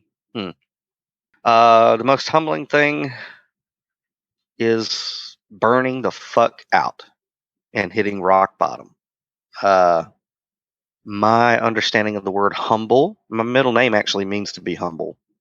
Uh, is not what most people, especially churchianity, would tell you, which is on your knees with your face to the ground in an I'm not worthy position. That's not what being humble means. It does indicate being down on one knee, but it indicates in preparation to rise. That is what being humble means. Okay. So my most humbling experience it was living most of my life as a caregiver, uh, burning the wick at both ends, thinking and pushing myself as if I had an unlimited amount of energy and resources to draw from to do these things for others. And then enduring post traumatic stress disorder, and then a series of traumatic events leading to CPTSD, to a total fucking burnout, a total slam your face on the concrete foundation of this motherfucker, I'm done. And thankfully having a support network around me and loved ones to say, dude, you forgot the first rule. You got to take care of yourself first. Because if you don't, this is going to happen again and again and again. And when I really got that lesson from just literally, feeling like I had the weight of the world on my shoulders and it was my responsibility to do everything for everybody, and then you just you can't. Your gears eventually fly out of the hood. You have a total breakdown. You hit the bottom, and then you go, oh, it is time to take care of myself first. That was humbling. The most humbling thing that I've been through anyway is having to admit to myself that I can't do it all. I can't do it alone. That's humbling when you've lived with a philosophy that you're the only one here, kid. You got to do it. To be in that position is very humbling. It's good, but it's fucking humbling. Oh, yeah. All the beautiful, wonderful things we have around us. Very few of them are, one person, one idea. You're certainly not getting a computer with one dude. Right. No doubt. No doubt. All right. Yeah. And I think that would emphasize the importance of community also. Like, trying to do stuff alone. I mean, there are other people. Humans are social creatures. Other people are there to help you. Well, people forget how far we've gotten. Everything in our world is from our imagination and from our ability to work with each other. Yeah. So it's, we're really messing it up with social media. Yeah. It was neat when it started. You can connect with people you haven't seen in years, but now it's just a divisive thing. It used to be free range. So, if you can go out into the field and play, that's great. But, when there's a giant maze that you got to navigate, it's non-productive. Yeah, no doubt. No doubt. Numero 8? Yeah? Yes. What is your greatest fear? How did you overcome it? My greatest fear once was death and hell. And the only way to overcome it is to experience it. Some people might call them near-death experiences. I don't think that that's always the case. I think that, in my philosophy of how the Uberverse and reincarnation and pre-incarnation and all these wonderful things work, I got my theory. I'm not building a church. It's just how I rationalize it. I think that near-death experiences are death. I think that to a great event, traumatic events that happen to you that completely shatter your consciousness or fracture your consciousness are also death. Your consciousness not ready to accept the fact that you've crossed the veil, steps into an alternate timeline that vibrates very close to the original one. And at first you kind of go, something's off, but then you live your life. And then when you actually are ready to accept that death really is an illusion, that this is Maya, that energy can't be created nor destroyed, it just changes form, then you realize that you're immortal, that you've always existed. You can't really die. Okay? When you come to that place, then you become free.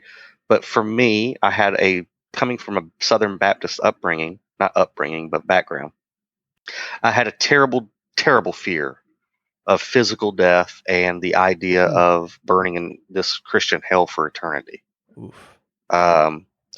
So how I overcame the fear of death and hell was shortly after my father passed away. I had some very supernatural experiences as a Southern Baptist that outright told me, you have not been told the truth about how this works.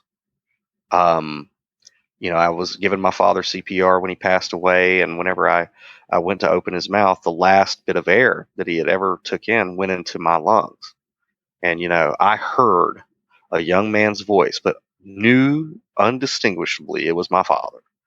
And I'm sitting there, I'm about to give my dad CPR. Part of me already knew he was gone. And when that air came into me, it literally filled up my lungs. It was like it was overwhelming. And I heard him say, "Don't panic, son. Everything's going to be okay." And at that moment, my heart rate it had to go to like 80. It was just calm as a Hindu cow. And I did what I had to do. That led me on the path of questioning what the Orthodox churches say about, can you speak to the quote unquote dead?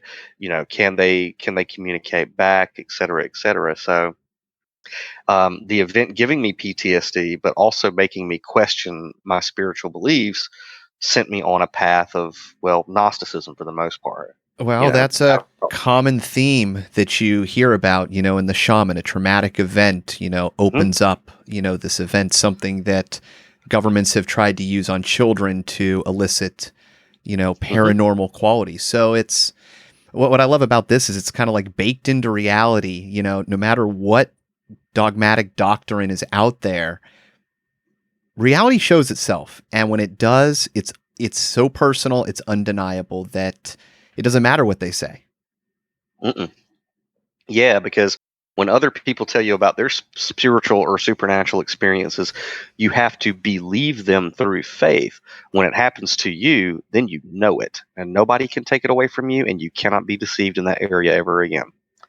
So that catapulted me into more of a Gnostic path, and then into the Kundalini and all of that. And I had I believe it was a death experience, and several since then, to where when it occurred, I said, I did actually, what's the word I'm looking for? Not discombobulate, but I did disembody. My consciousness was disembodied from my physical body. And all of these wonderful stories. And I've rarely ever I don't think I've ever said this on the air or on a podcast before. So, you guys, how about that? You got me you're going to pull it out of me. We've got an exclusive. You got an exclusive, yeah. But yeah. So the event happened. You go, I don't think I'm alive. I don't think that I survived that particular situation. And you're like not in your body anymore. And so where are you at? I've had several of those experiences now, but this particular initial one took me into a place of the multiverse where I could only describe it as the Christian hell. And when you have experiences like this, the Old Testament and the New Testament make a lot more sense, because you're like, why do these guys, these prophets and these disciples who get they get quote translated out of their bodies and go to these heavenly realms, when they're trying to describe it to us, they always say stuff like, it was like a sea of glass, it was like a throne of fire. They can't just come out and tell us what it was. When you actually have those types of experiences, those shamanic experiences where you leave this plane of the Uberverse and go elsewhere, you understand, because there are no words that you can possibly use to accurately describe what's just around. Well, it's around us, it's through us, it's all around us, right over the veil. All that you can do is use allegory. That's all you can do. Just like the prophets and Christ himself and the disciples. You can't come out and say, all right, Bill, this is the deal with hell. You can say, it was like this. So, yeah. So those two things were my greatest fears, which was physical death, and I experienced that, and then hell. And then I, on some plane, whether in the body or out of the body, I know not, as the Apostle Paul would say, I saw hell and experienced hell, and then snapped back, because you're in a place of timelessness anyway. So it's like literally a nanosecond here could be an eternity there. And then you snap back to where you started and you go, oh, they're there, but they're not permanent, I suppose, which nothing is. But I mean, that's how I overcame it. Was I experienced death and I experienced hell and realized those are choices also that we make with our free will. It's a choice, you know. It's all choice. No, I love that I hope perspective because I've had some experiences near death where afterwards, the world felt different, but I felt like a different person. But from Mhm. that perspective, that makes sense. It's kind of like Slider's world meeting yourself. Mhm. You're the same person, but things are a little different. Yeah, and there's also with these instances, I don't know if it's getting more traction, and I never really had a word for it, but there's this thing called the walk-in, like a walk-in. Like, have you heard of this? You guys I heard of have. being on a walk-in? Yeah. Okay, so all right, groovy. I don't have to go too deep into it, but yeah, I mean, I think that that's also a possibility. Adam, is when we have quote unquote near death or traumatic experiences, sometimes we jump into a different reality. So we are slightly different. I mean, the matter that made us up certainly isn't the same anymore. It was just our consciousness that transferred over. And then sometimes maybe another entity or maybe our higher self jumps into the hardware of the physical body at that moment. And that's what we would call a walk-in. So, you know, it gets a little nosebleedy, and I find it very, very interesting that while a lot of these concepts are now becoming prevalent, and we're having a discussion about it now, multiverse, string theory, opening up large hadron colliders, I find it very funny that now the cinematic universe, is making dimensions and the multiverse and crossing timelines very, very, very prominent and in your fucking face. Almost as if they're showing us what's happening right now. Or In a way. guiding us towards a reality that wants to be manifested. Exactly. Just saying I'm Doctor Strange. I call it. Just saying. All All right. right. Are you ready for question 9?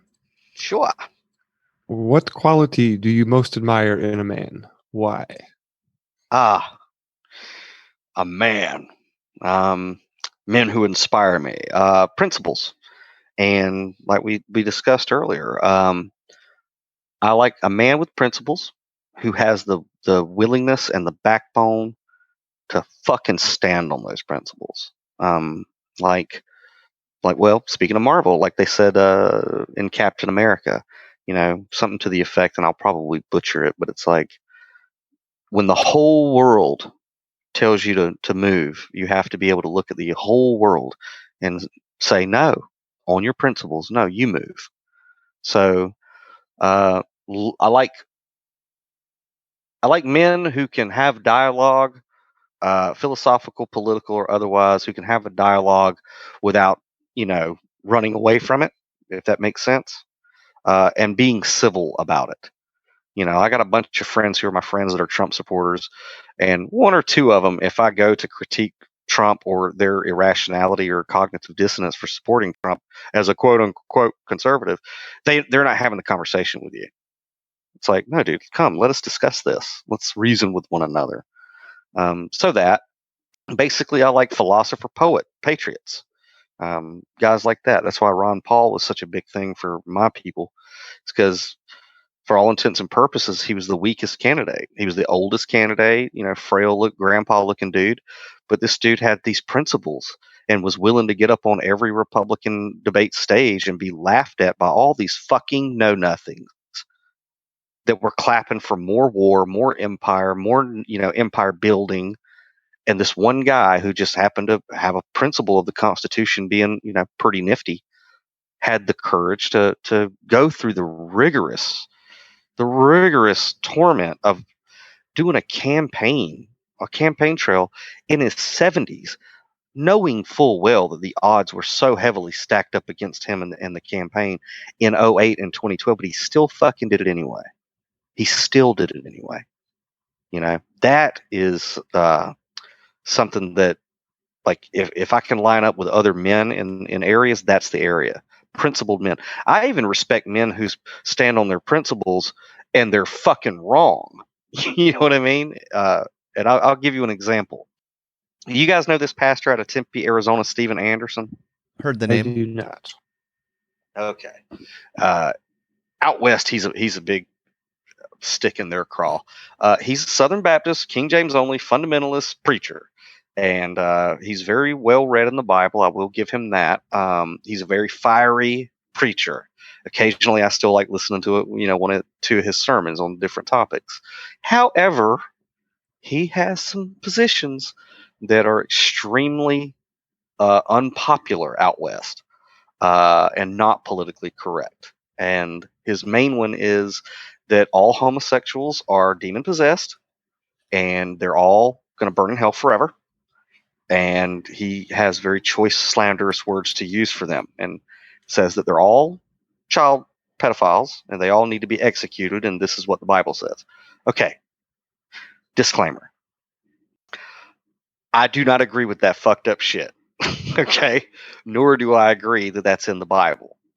However, he does. He believes so emphatically that the King James Bible is the living word of the Most High God that he is going to interpret it in the strictest of ways and then put himself out there with his beliefs of it. And I have said to others, I respect that guy. And they've almost wanted to burn me at the stake. Like, no. You misheard what I said. I don't agree with that guy. But I do respect him for holding those principles and having the courage to do some very offensive shit in the face of all these haters.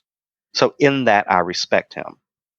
Oh yeah, I love anybody that's willing to bring their ideas to the table and have a conversation about them and not get upset with information that's provided. Because anytime that, even if I run up against something that I think is ridiculous, often I'll find something, a nugget of truth. I'll find an angle, a way of looking at something. I'm like, all right, well, you're right. Or I have no answer to that, which means my argument sucks. So I need to go back, rework it. Hey, maybe I'm wrong. I have to always open the possibility of being wrong on anything. And when you do that, it's beautiful because everybody grows. Yep. It's iron sharpens iron. Hell yeah. Iron sharpens iron. For sure.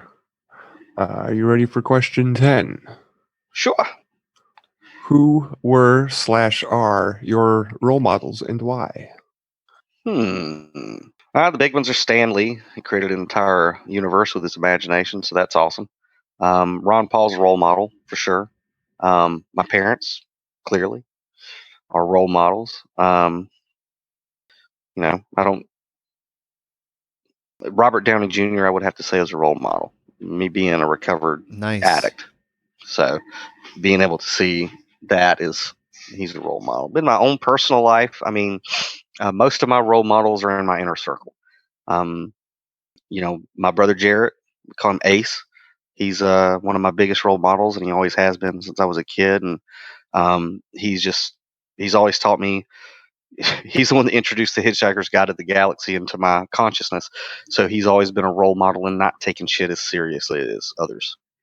Take it in a Douglas Adams, kind of a humor type way. Let it roll off as much as you can. So he's a role model in that.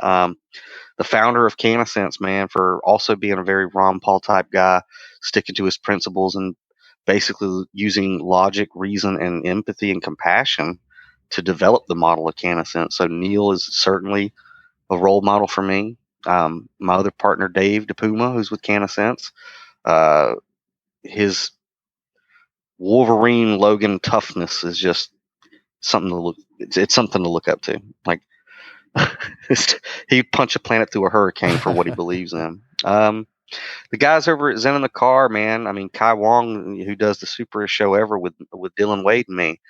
Those guys are role models because both of them, they. My dad used to say I used to feel sorry for myself because I had no shoes till I met a man with no feet.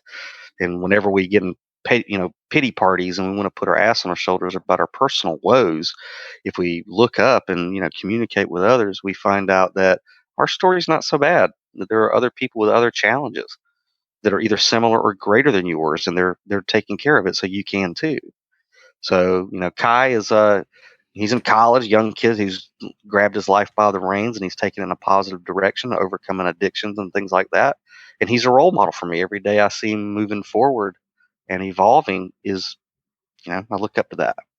Dylan is the other host of the Super Show, and he's in a wheelchair. He's been in a wheelchair his entire life, and his point of view on life, from a lot of people's perspective, would be pretty pessimistic. But he is the most optimistic, funniest person that I know, and he's so glad for his life, and he loves his life, and he every opportunity, even being wheelchair bound, he takes the time to laugh about his position, his predicament in the universe, but he just shows gratitude for life, and he's an atheist, so you don't even need to be of a spiritual proclivity to go, wherever I happen to be at, life is it's pretty fun.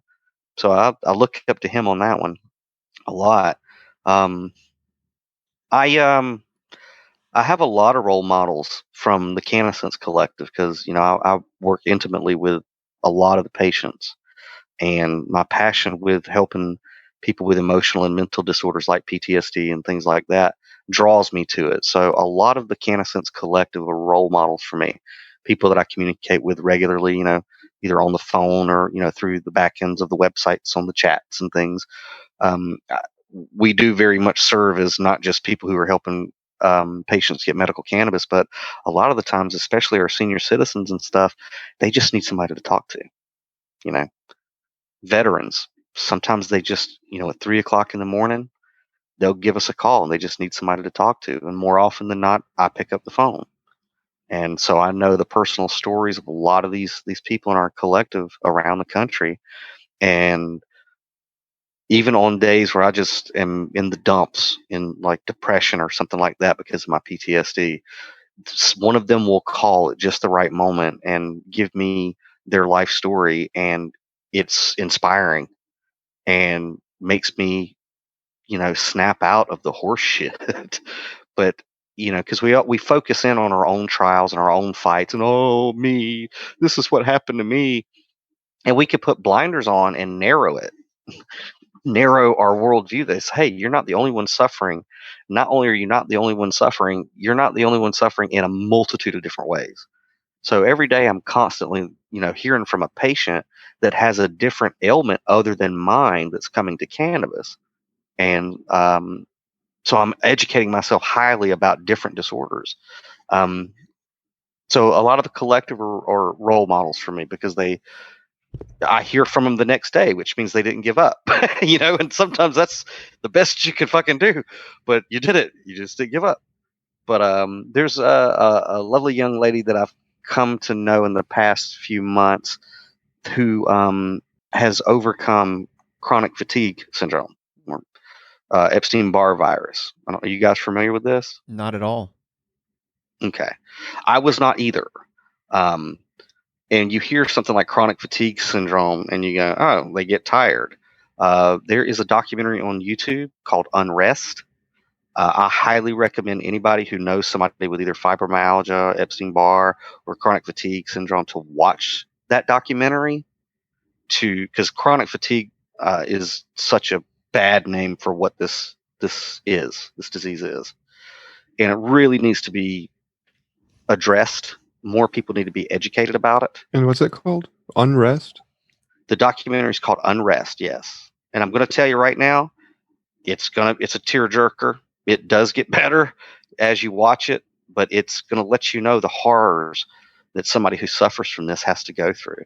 And people need to know, because when they first hear, oh, chronic fatigue, you automatically don't know all the specifics. And so you say, oh, they just get tired. Well, I get tired too. And you dismiss what they're actually having to endure. Most people who suffer from this, how they go out is by suicide, because of the misunderstanding of what this is. And therefore, since there is a misunderstanding of what it is, funding for it is shit. The National Institute of Health is by not doing what they should be doing to make finding a cure for this something that's more prevalent than it is. Lifetime Band-Aids are more profitable. Oh yeah, I mean, So, but yeah, the documentary Unrest, and the young lady Ashley, we are going to be doing an interview with her in the beginning of the next year about chronic fatigue, because she's also kind of an activist stepping up, trying to get people aware. When you do see unrest and you see how sick a person becomes with chronic fatigue, that they're bedbound, they literally most times can't feed themselves, can't bathe themselves. It's hard to diagnose it at first. When you see what they have to go through, the ones who are willing to get back to some type of normal life after first getting sick, it's a titanic endeavor. And when this individual got a hold of me and started explaining these things and exposing me to this world, me knowing where a person starts off with chronic fatigue and where she is at based off of being stubborn and saying, this is not the rest of my life. There has to be some way to get healthier so I can live a quality life. And then using her intelligence and willpower and faith to actually get to a point of health where, in my opinion, she's a role model because she experienced the suffering, she figured it out, and it took her, statistics show that people who get chronic fatigue typically don't get better for 10 years. And the last time I had a conversation with her about this, she said, look, I've done a lot of research, I've done a lot of the work, and she was looking forward to this interview we're going to do with her. She goes, my job in ever even getting sick was if I can take my skills and my knowledge and for somebody else who suffers from it, make their recovery 5 years rather than 10, then it was worth getting sick, essentially is what she said, probably in better words. And that resonates with me, that you take your suffering and try to find the silver lining in it to benefit other people. And so she's a role model. She's my newest role model. So you guys look forward for that interview that we do with her about chronic fatigue. Yeah, I'm going to be, well, I mean, we'll keep in touch anyway, but yeah, that's something I'm going to be following because there's a few people in my life that I think that could benefit from that. And I'll tell you what, you watch that video and then you promote it to all your friends and family and say, look, we need to get the word out. They're doing this big thing right now with Mission 22 with the veterans. There's 22 veterans that commit suicide every day. Yeah. And I love it. They're getting the word out about this. I love it. I'm going to be working with some veterans charities here in the very near future. Same thing with that goes with chronic fatigue. Everybody knows somebody that has to have it at this point. So we got to get the word out about it too, because there are methods that can really expedite somebody's recovery so they can get out of that bed, and live a quality life again. Is any of that ever tied to like Lyme disease? Lyme disease is somewhere in there, and fibromyalgia is too in the same category. I'm not too good with this type of stuff, which is why when I interview Ashley, she's going to break it all down. Because when she broke it down, I'd be remiss if I didn't drop this in. There's a great documentary out there called Morgellons disease, or maybe it's Skin Deep, the battle over Morgellons disease. But you can go to morgellonsmovie.org. No association here, just watched it. But spoiler alert, they make a hard association between Morgellons disease and Lyme disease, and these fibers actually being like protein excretions that they can measure that, is the same as found in different cattle diseases and such. So, just tying that in there if anybody's experiencing that. Yeah, man. And it does seem, whenever, especially with mental and emotional diagnosis, is when it started hitting when I was turning into a teenager, where now there's a name for everything. The same thing is now kind of going on with physical ailments and everything. And, so people are suffering in a lot of different ways, and we don't have to be experts in all of it, but we need to know a little bit about all of it, to try to do the best we can in our spheres. So anyway, those are my role models. And you guys, man, for having the courage to have this ass hat on your dignified show. Well, Daniel, you're one of mine, so that's why you're here. Oh, thanks, man. I appreciate that. I really do. Yeah, thanks. I think there's very few people we would have on here, which, means you're in very good company. Oh, I haven't been banned from this list. All right. No, listen, if you're not on a list, you're not doing something right. So that's true. So true. All right. Question 11. What institution of society or structural aspect of modern life would you change given the chance? Federal government dissolved. The corporation of the United States of America needs to just be dissolved. We don't need that anymore. The entire institution. We need to get back to a constitutional republic, which we have it if we the people choose to use it. We need to go to a constitutional republic where Congress and the Senate don't meet but once a fucking year, as the Constitution highly suggests. Limited government, let the people do the free markets the way they want to do it. Nothing is criminalized. We need to go back to the founding fathers. We need to go back to 1776 in this country and stop being stocks and bonds on their silly imaginary stock market that goes all the way back to the Vatican and London City, London. That's just the system, the fake corporation of the United States of America, which is not the valid government that this country is operated by, needs to just be dissolved. And there's only one way that that's really going to happen, and it's if we, the people, stop fucking paying attention to them.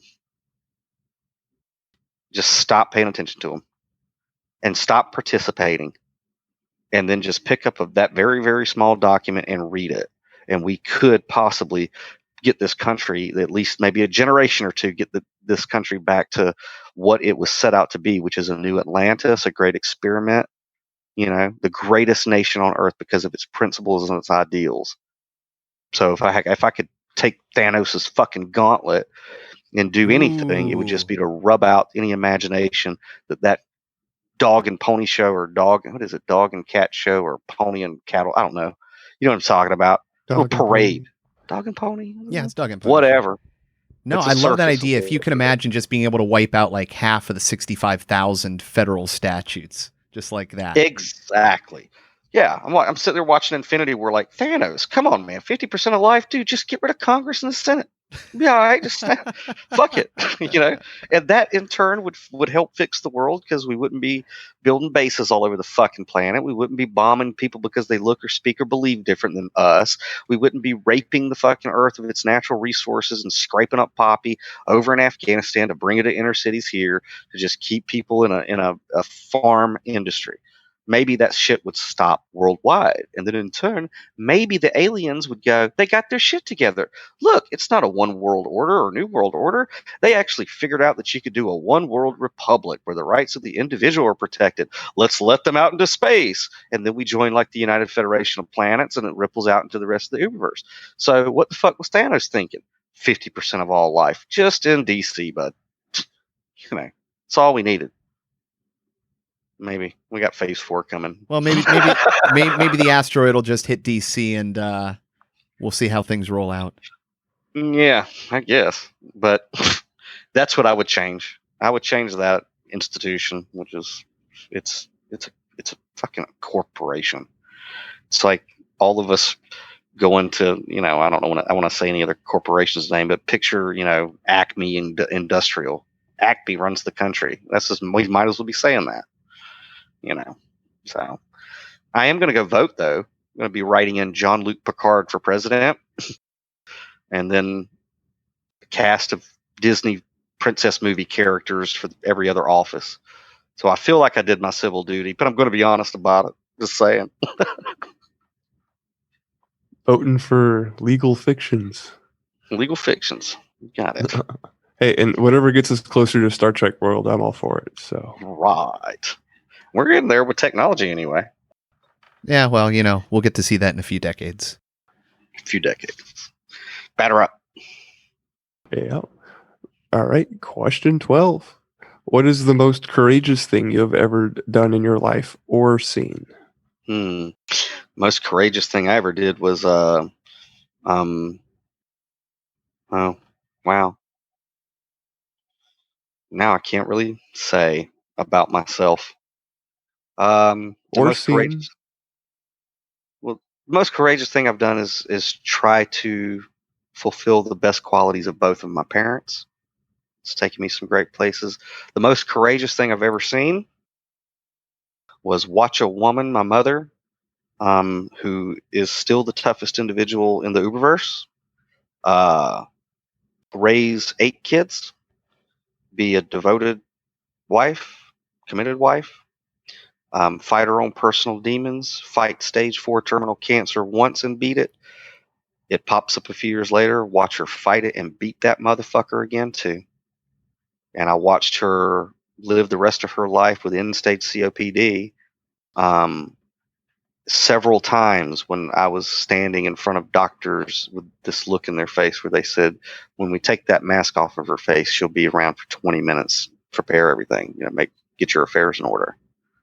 And I watched her on multiple occasions live years after that with words coming from doctors and orderlies and nurses' mouths like miraculous, quotes like, we have never seen anything like this ever before.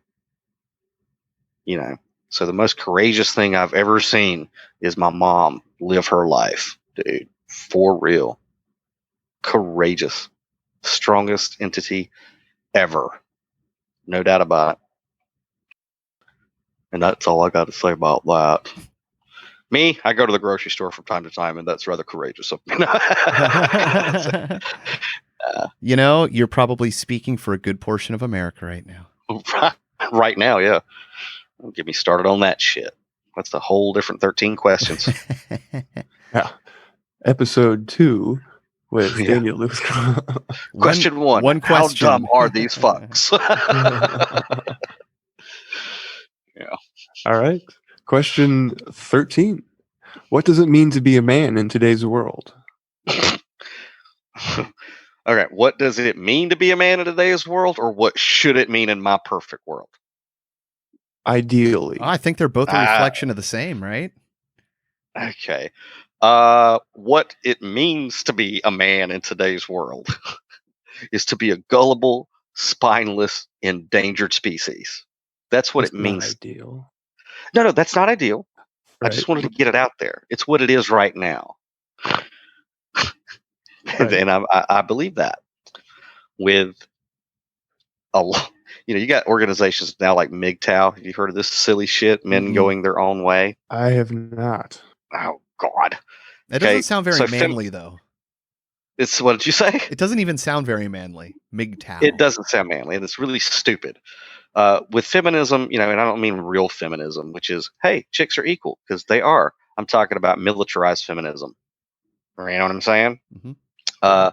When that took off and that became so loud from out west and all this, it created this new subculture within men called men going their own way. I've written about it before, and it's just the dumbest shit. It's like, we're men, and there's 4 levels to being a MGTOW. Like, it's like almost like Scientology for dudes who are butthurt about chicks, that dumped them. It's like, basically they come to the philosophy that all women are basically evil. They're all out to fuck you. They're all out to get your money. There's none of them that really give a shit about you. So relationships are pointless. And so for a level 1 MGTOW, you don't commit to a relationship, but you can still fuck around. And then like level 2 is you don't even have relationships. You're just like a celibate monk. And then it goes all the way to like level 4 to where, I don't know, you go on some fucking deserted island where there's no women. I don't know. Something like that. So it's pushed groups like that, but then it's pushed this other group where it's like they're dudes and they like chicks and they want to get laid, but now women are so militant and aggressive and more manly than ever and pissed because of propaganda that made them pissed for the most part. And so you get this other group of men that are now kowtowing to a woman just because. You know what I'm saying? Did I just get sexist? Those are the what do they call those? There's a term for those. Simps. What are they called? Simps, I think is the word. Simp. SIMP. Oh, I don't know. I'm just as bad at you at keeping up with the internet language. I got a new word. I'm going to look that up. Simps, but sounds about right. Just saying. I could be totally wrong too. Just saying. Yeah. Full disclosure. Sounds about how they act, which is like now they're not like, it's like, dude, you're a man, be a man. Men and women are different. Don't be a spineless weasel in the face of militant feminism that isn't earned nor deserved nor noble or any of that. So that's what men have become. Also with politics too. with paying more attention to what's going on with sports or just frivolous shit that doesn't mean anything, rather than what's going on with the wheels of government and their republic that they're supposed to be defending as good citizens. To maybe pass off some freedom while we still have some to their kids that are playing around at their feet or whatever. You know what I mean? So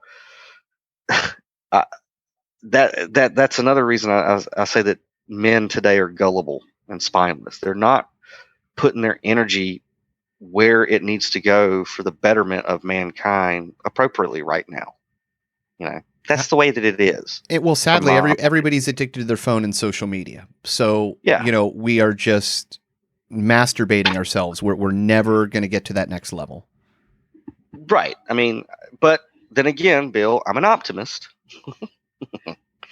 So ideally, I think that today, the way that noble men should try to behave, and I am no authority on looking for this fucking answer, buddy, but I think we should obviously have a code of ethics. We should have principles that are founded in reason and logic, not just willy-nilly. We should do noble things like defend the defenseless and protect widows and orphans, things like that. We should act in a virtuous manner. We should be noble and honest in our conduct and business with one another. You know what I mean?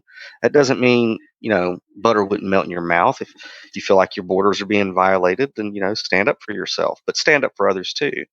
I think that right now, men ideally, in order to survive what's going on and perpetuate our kind, we most certainly have to be very well read now. We have to be very articulate. We have to be very slow to speak in certain circles and very swift to listen these days.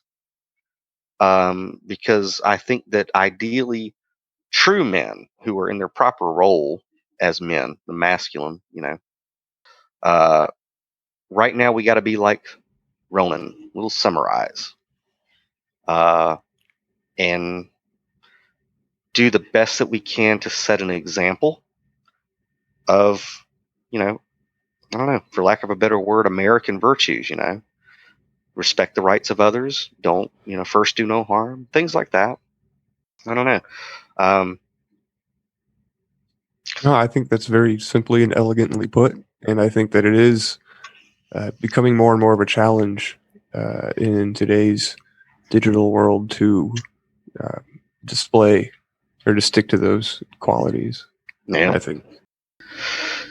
Yep. I mean, we are literally watching the initial phases of the Wachowski's Matrix, and I think that men today ideally also better take a look at that and how that's affecting maybe their kids and how much usage they're actually getting. I've always said if a couple well-placed EMPs go off in this country, millennials are food. Mm-hmm. Just saying. No, I think about myself. I was never the toughest of my group. I was always one of the weaker people. But as I've grown up, I'm like, I am so much stronger than most people. I don't even understand it because in my group of people, I'm like, I'm the runt. Yeah. Yep. It's crazy. The underdog. And yeah, but now it's like, I don't know. I mean, I think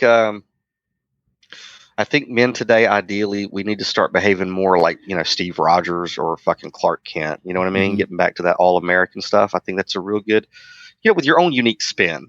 But, being like, hey, protecting freedom is pretty cool. We should check it out for everybody. Oh, we're all equal. All men are equal. Cool. I dig that. And not this, I'm in Antifa, I'm in BLM, I'm in the Proud Boys, I'm in whatever new fucking group came out of the pike today. Some new group that they just invented. And it's like, now they have 50,000 members and it's a big conversation now. It's like, what the fuck? Oh, you said it simply before, principles, stick to them and reflect them, Mm-hmm. Stick to your principles. So. Well, all right. That was the 13th question. Daniel, how do you feel? I feel like we have a bond now.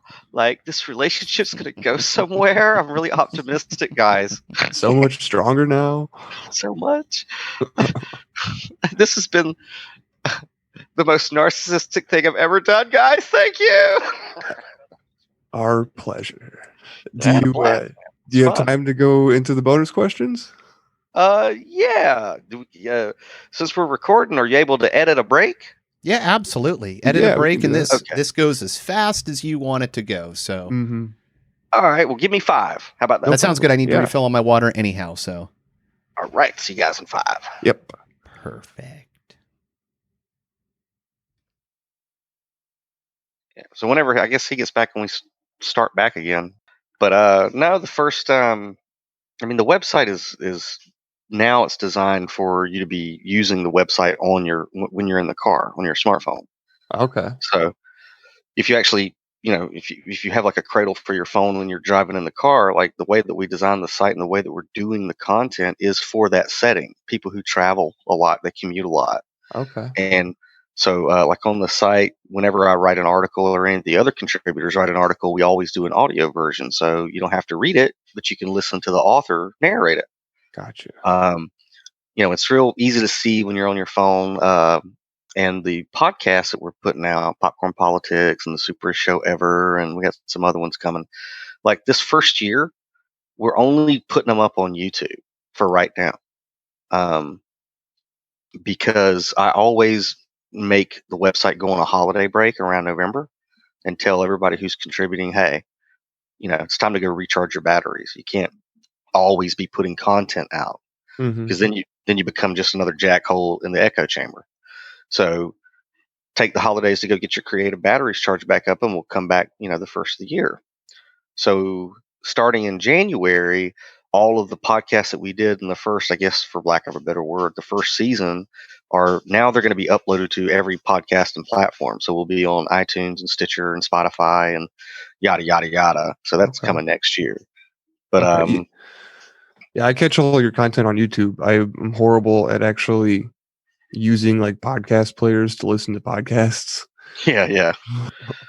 But no worries. I mean, That's we're going to funny have because the I'm completely the opposite. If I can't pull it in through my podcast player, I'm screwed. Well, our first trailer is up now because you do a test trailer with the provider I'm working with. So it's up now, but we actually installed the streamer on the website itself, Bill. So like if you're in the car, you see the website, you can hit play on the stream, and you don't even need a fucking app, a podcast app.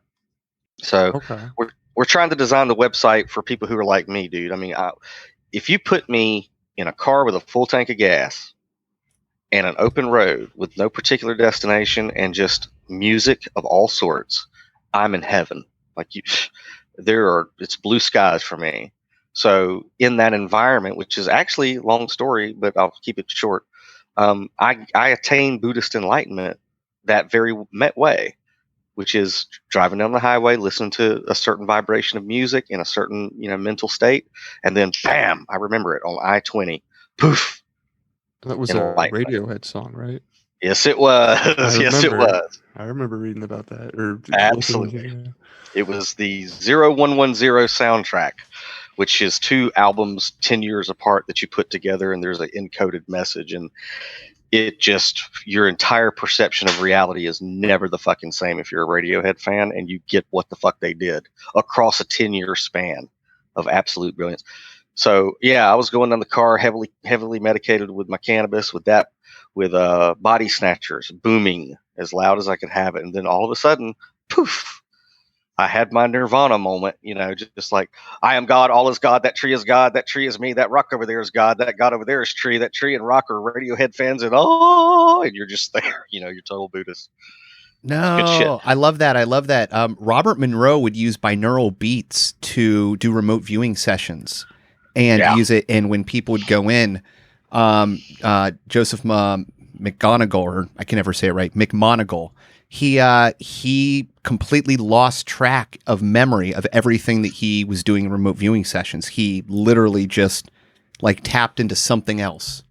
Mm-hmm. So that's pretty cool, man. That, vibrations and frequencies, they do things, man. Yeah, they do. But that was the whole idea behind zeninthecar.com. Like, before my first novel came out, I was urged by my brother Ace, one of my role models, to, hey, you ought to start a website, and do, because I would always rant to my friends and family members anyway. So he was like, dude, yeah, you're a novelist and everything, but you should also just start a website where you get your miniature, brain euphoric things out too. He's like, well, what would you call it? And I go, Zen in the Car. So now the site's really taken that role on, which is, if you want, and I'm like a laughing Buddha. I think that laughter is just a wonderful way to attain enlightenment. It's a wonderful way to look at life, because it's like life according to Garp. The airplane crashes into the house and Robin Williams says, I'll buy it. And the real estate agent's like, but a plane just crashed into it. And Robin Williams is like, yeah, but what are the odds of that ever happening again? You know what I mean? Looking at life that fucking way. So that's kind of what the site is. That's what we try to do. We also, we say a lot of philosophical stuff and political stuff, but humorous for the most part. And we love culture. We love music and movies. And so a lot of our content, if you just want to pull your head out of the trenches of all this other intellectual horse shit that's going on, especially on social media, you might want to check zeninthecar.com out. It's good. Yeah. It's good stuff. And it's so refreshing, just for that reason that you just said, is because it's not all about hyper focused on, the bullshit that's happening. Yeah. It's so hard to find content that's not talking about like COVID or whatever now. Yeah, no, dude. So, I mean, that's like it's a little Zen place that you can go and get you some giggles. And as there's disclaimers at the beginning of all of our YouTube videos, because Zen in the Car is our YouTube channel too, which is warning. before you hit play, there's going to be some naughty words and you're going to get offended. Like, you're going to fucking be offended one way or the other. So we're looking forward to like going on break, man, and coming back next year swinging. So hopefully, yeah, we could do some dual stuff, and I could shoot out some 13 questions on Zen and vice versa. You know how it works. That would be great, dude. Because what the other part of this project that we have that we're trying to get going is to open source this a little bit. Mm-hmm. Because ideally, we're talking about role models and learning from our parents. So what we want listeners to do is go out and find, and have these conversations, ask these questions to like their role models or their parents, their grandparents, and memorialize the wisdom that they've learned from them. And so, if listeners do that and send us the audio file, we'll make an episode out of it, so it can, that can be shared with everybody, and everybody can increase the pool, of knowledge that they could pull from. So man, if you want to do, tandem things in the future, I'm all about it. Yep. Absolutely. Oh, hell yeah, dude. That's a handshake. All right. I am all right with that. Adam, what do you think? Oh, no, absolutely. I'm all for it. Yeah, I don't feel any ownership over 13 questions. I enjoy being a part of it. I like editing and listening to it, and asking questions and being part of it, but I feel no ownership. It's something, I see it as, I say this all the time, but I see it as roadmaps. Like it's a map of the world that people have, and how the questions kind of reflect how you live your life and the way that you view things.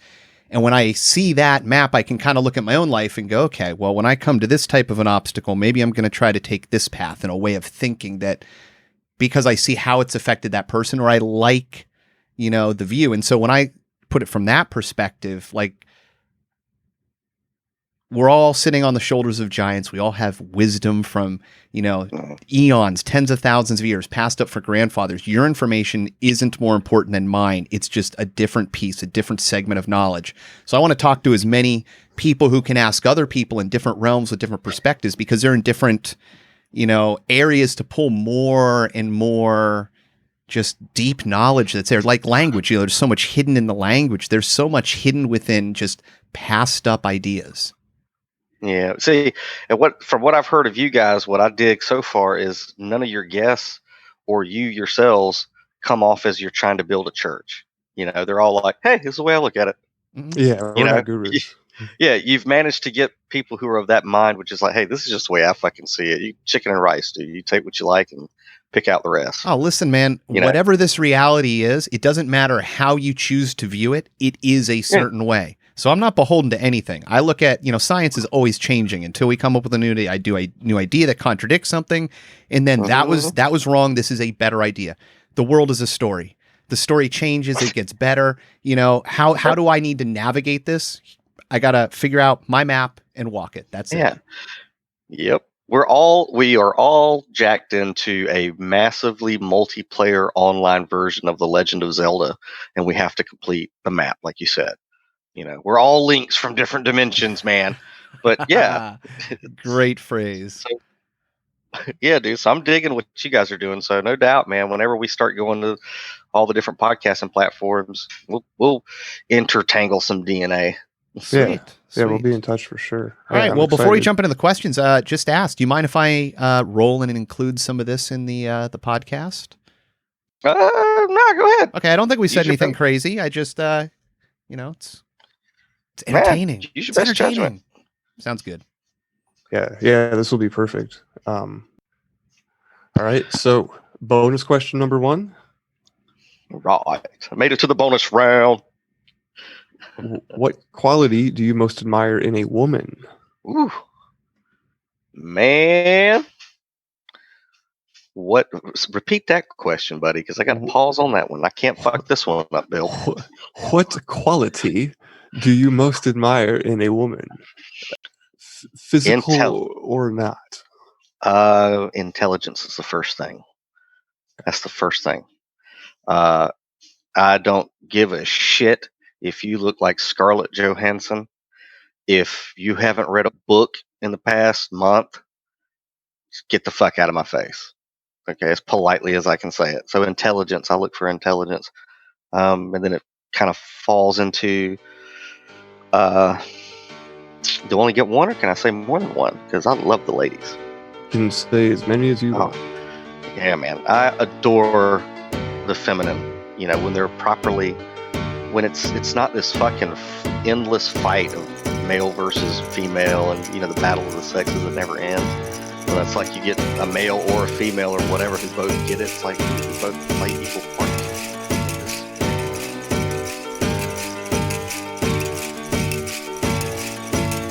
I don't want no Hawaii.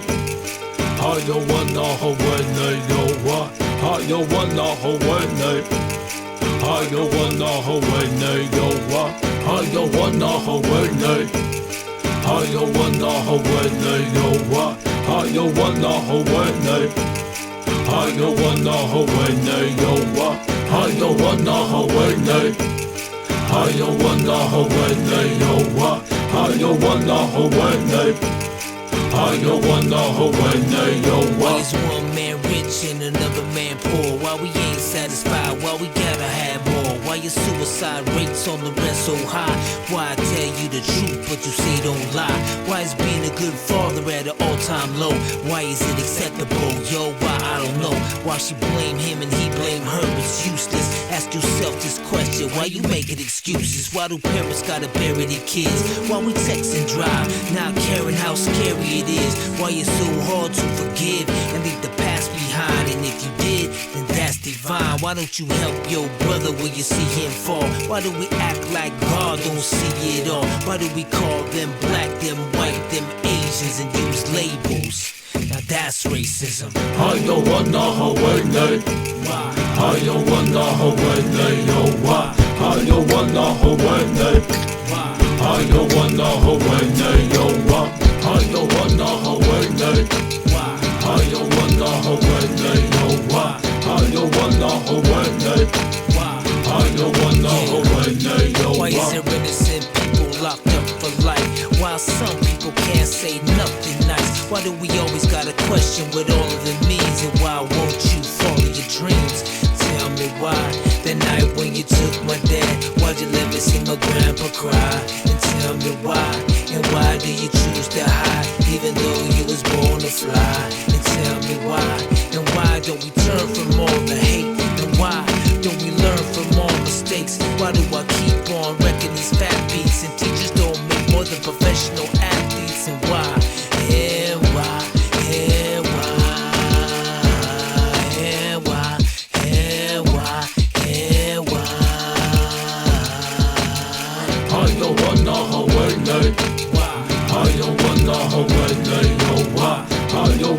Hawaii. How you wanna Hawaii, yo what? How you wanna Hawaii? How you wanna Hawaii, yo what? How you wanna Hawaii? How you wanna Hawaii, yo what?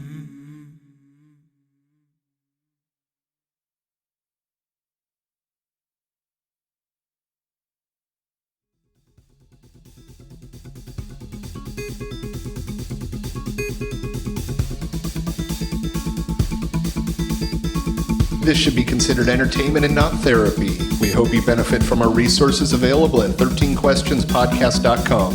Thank you for listening.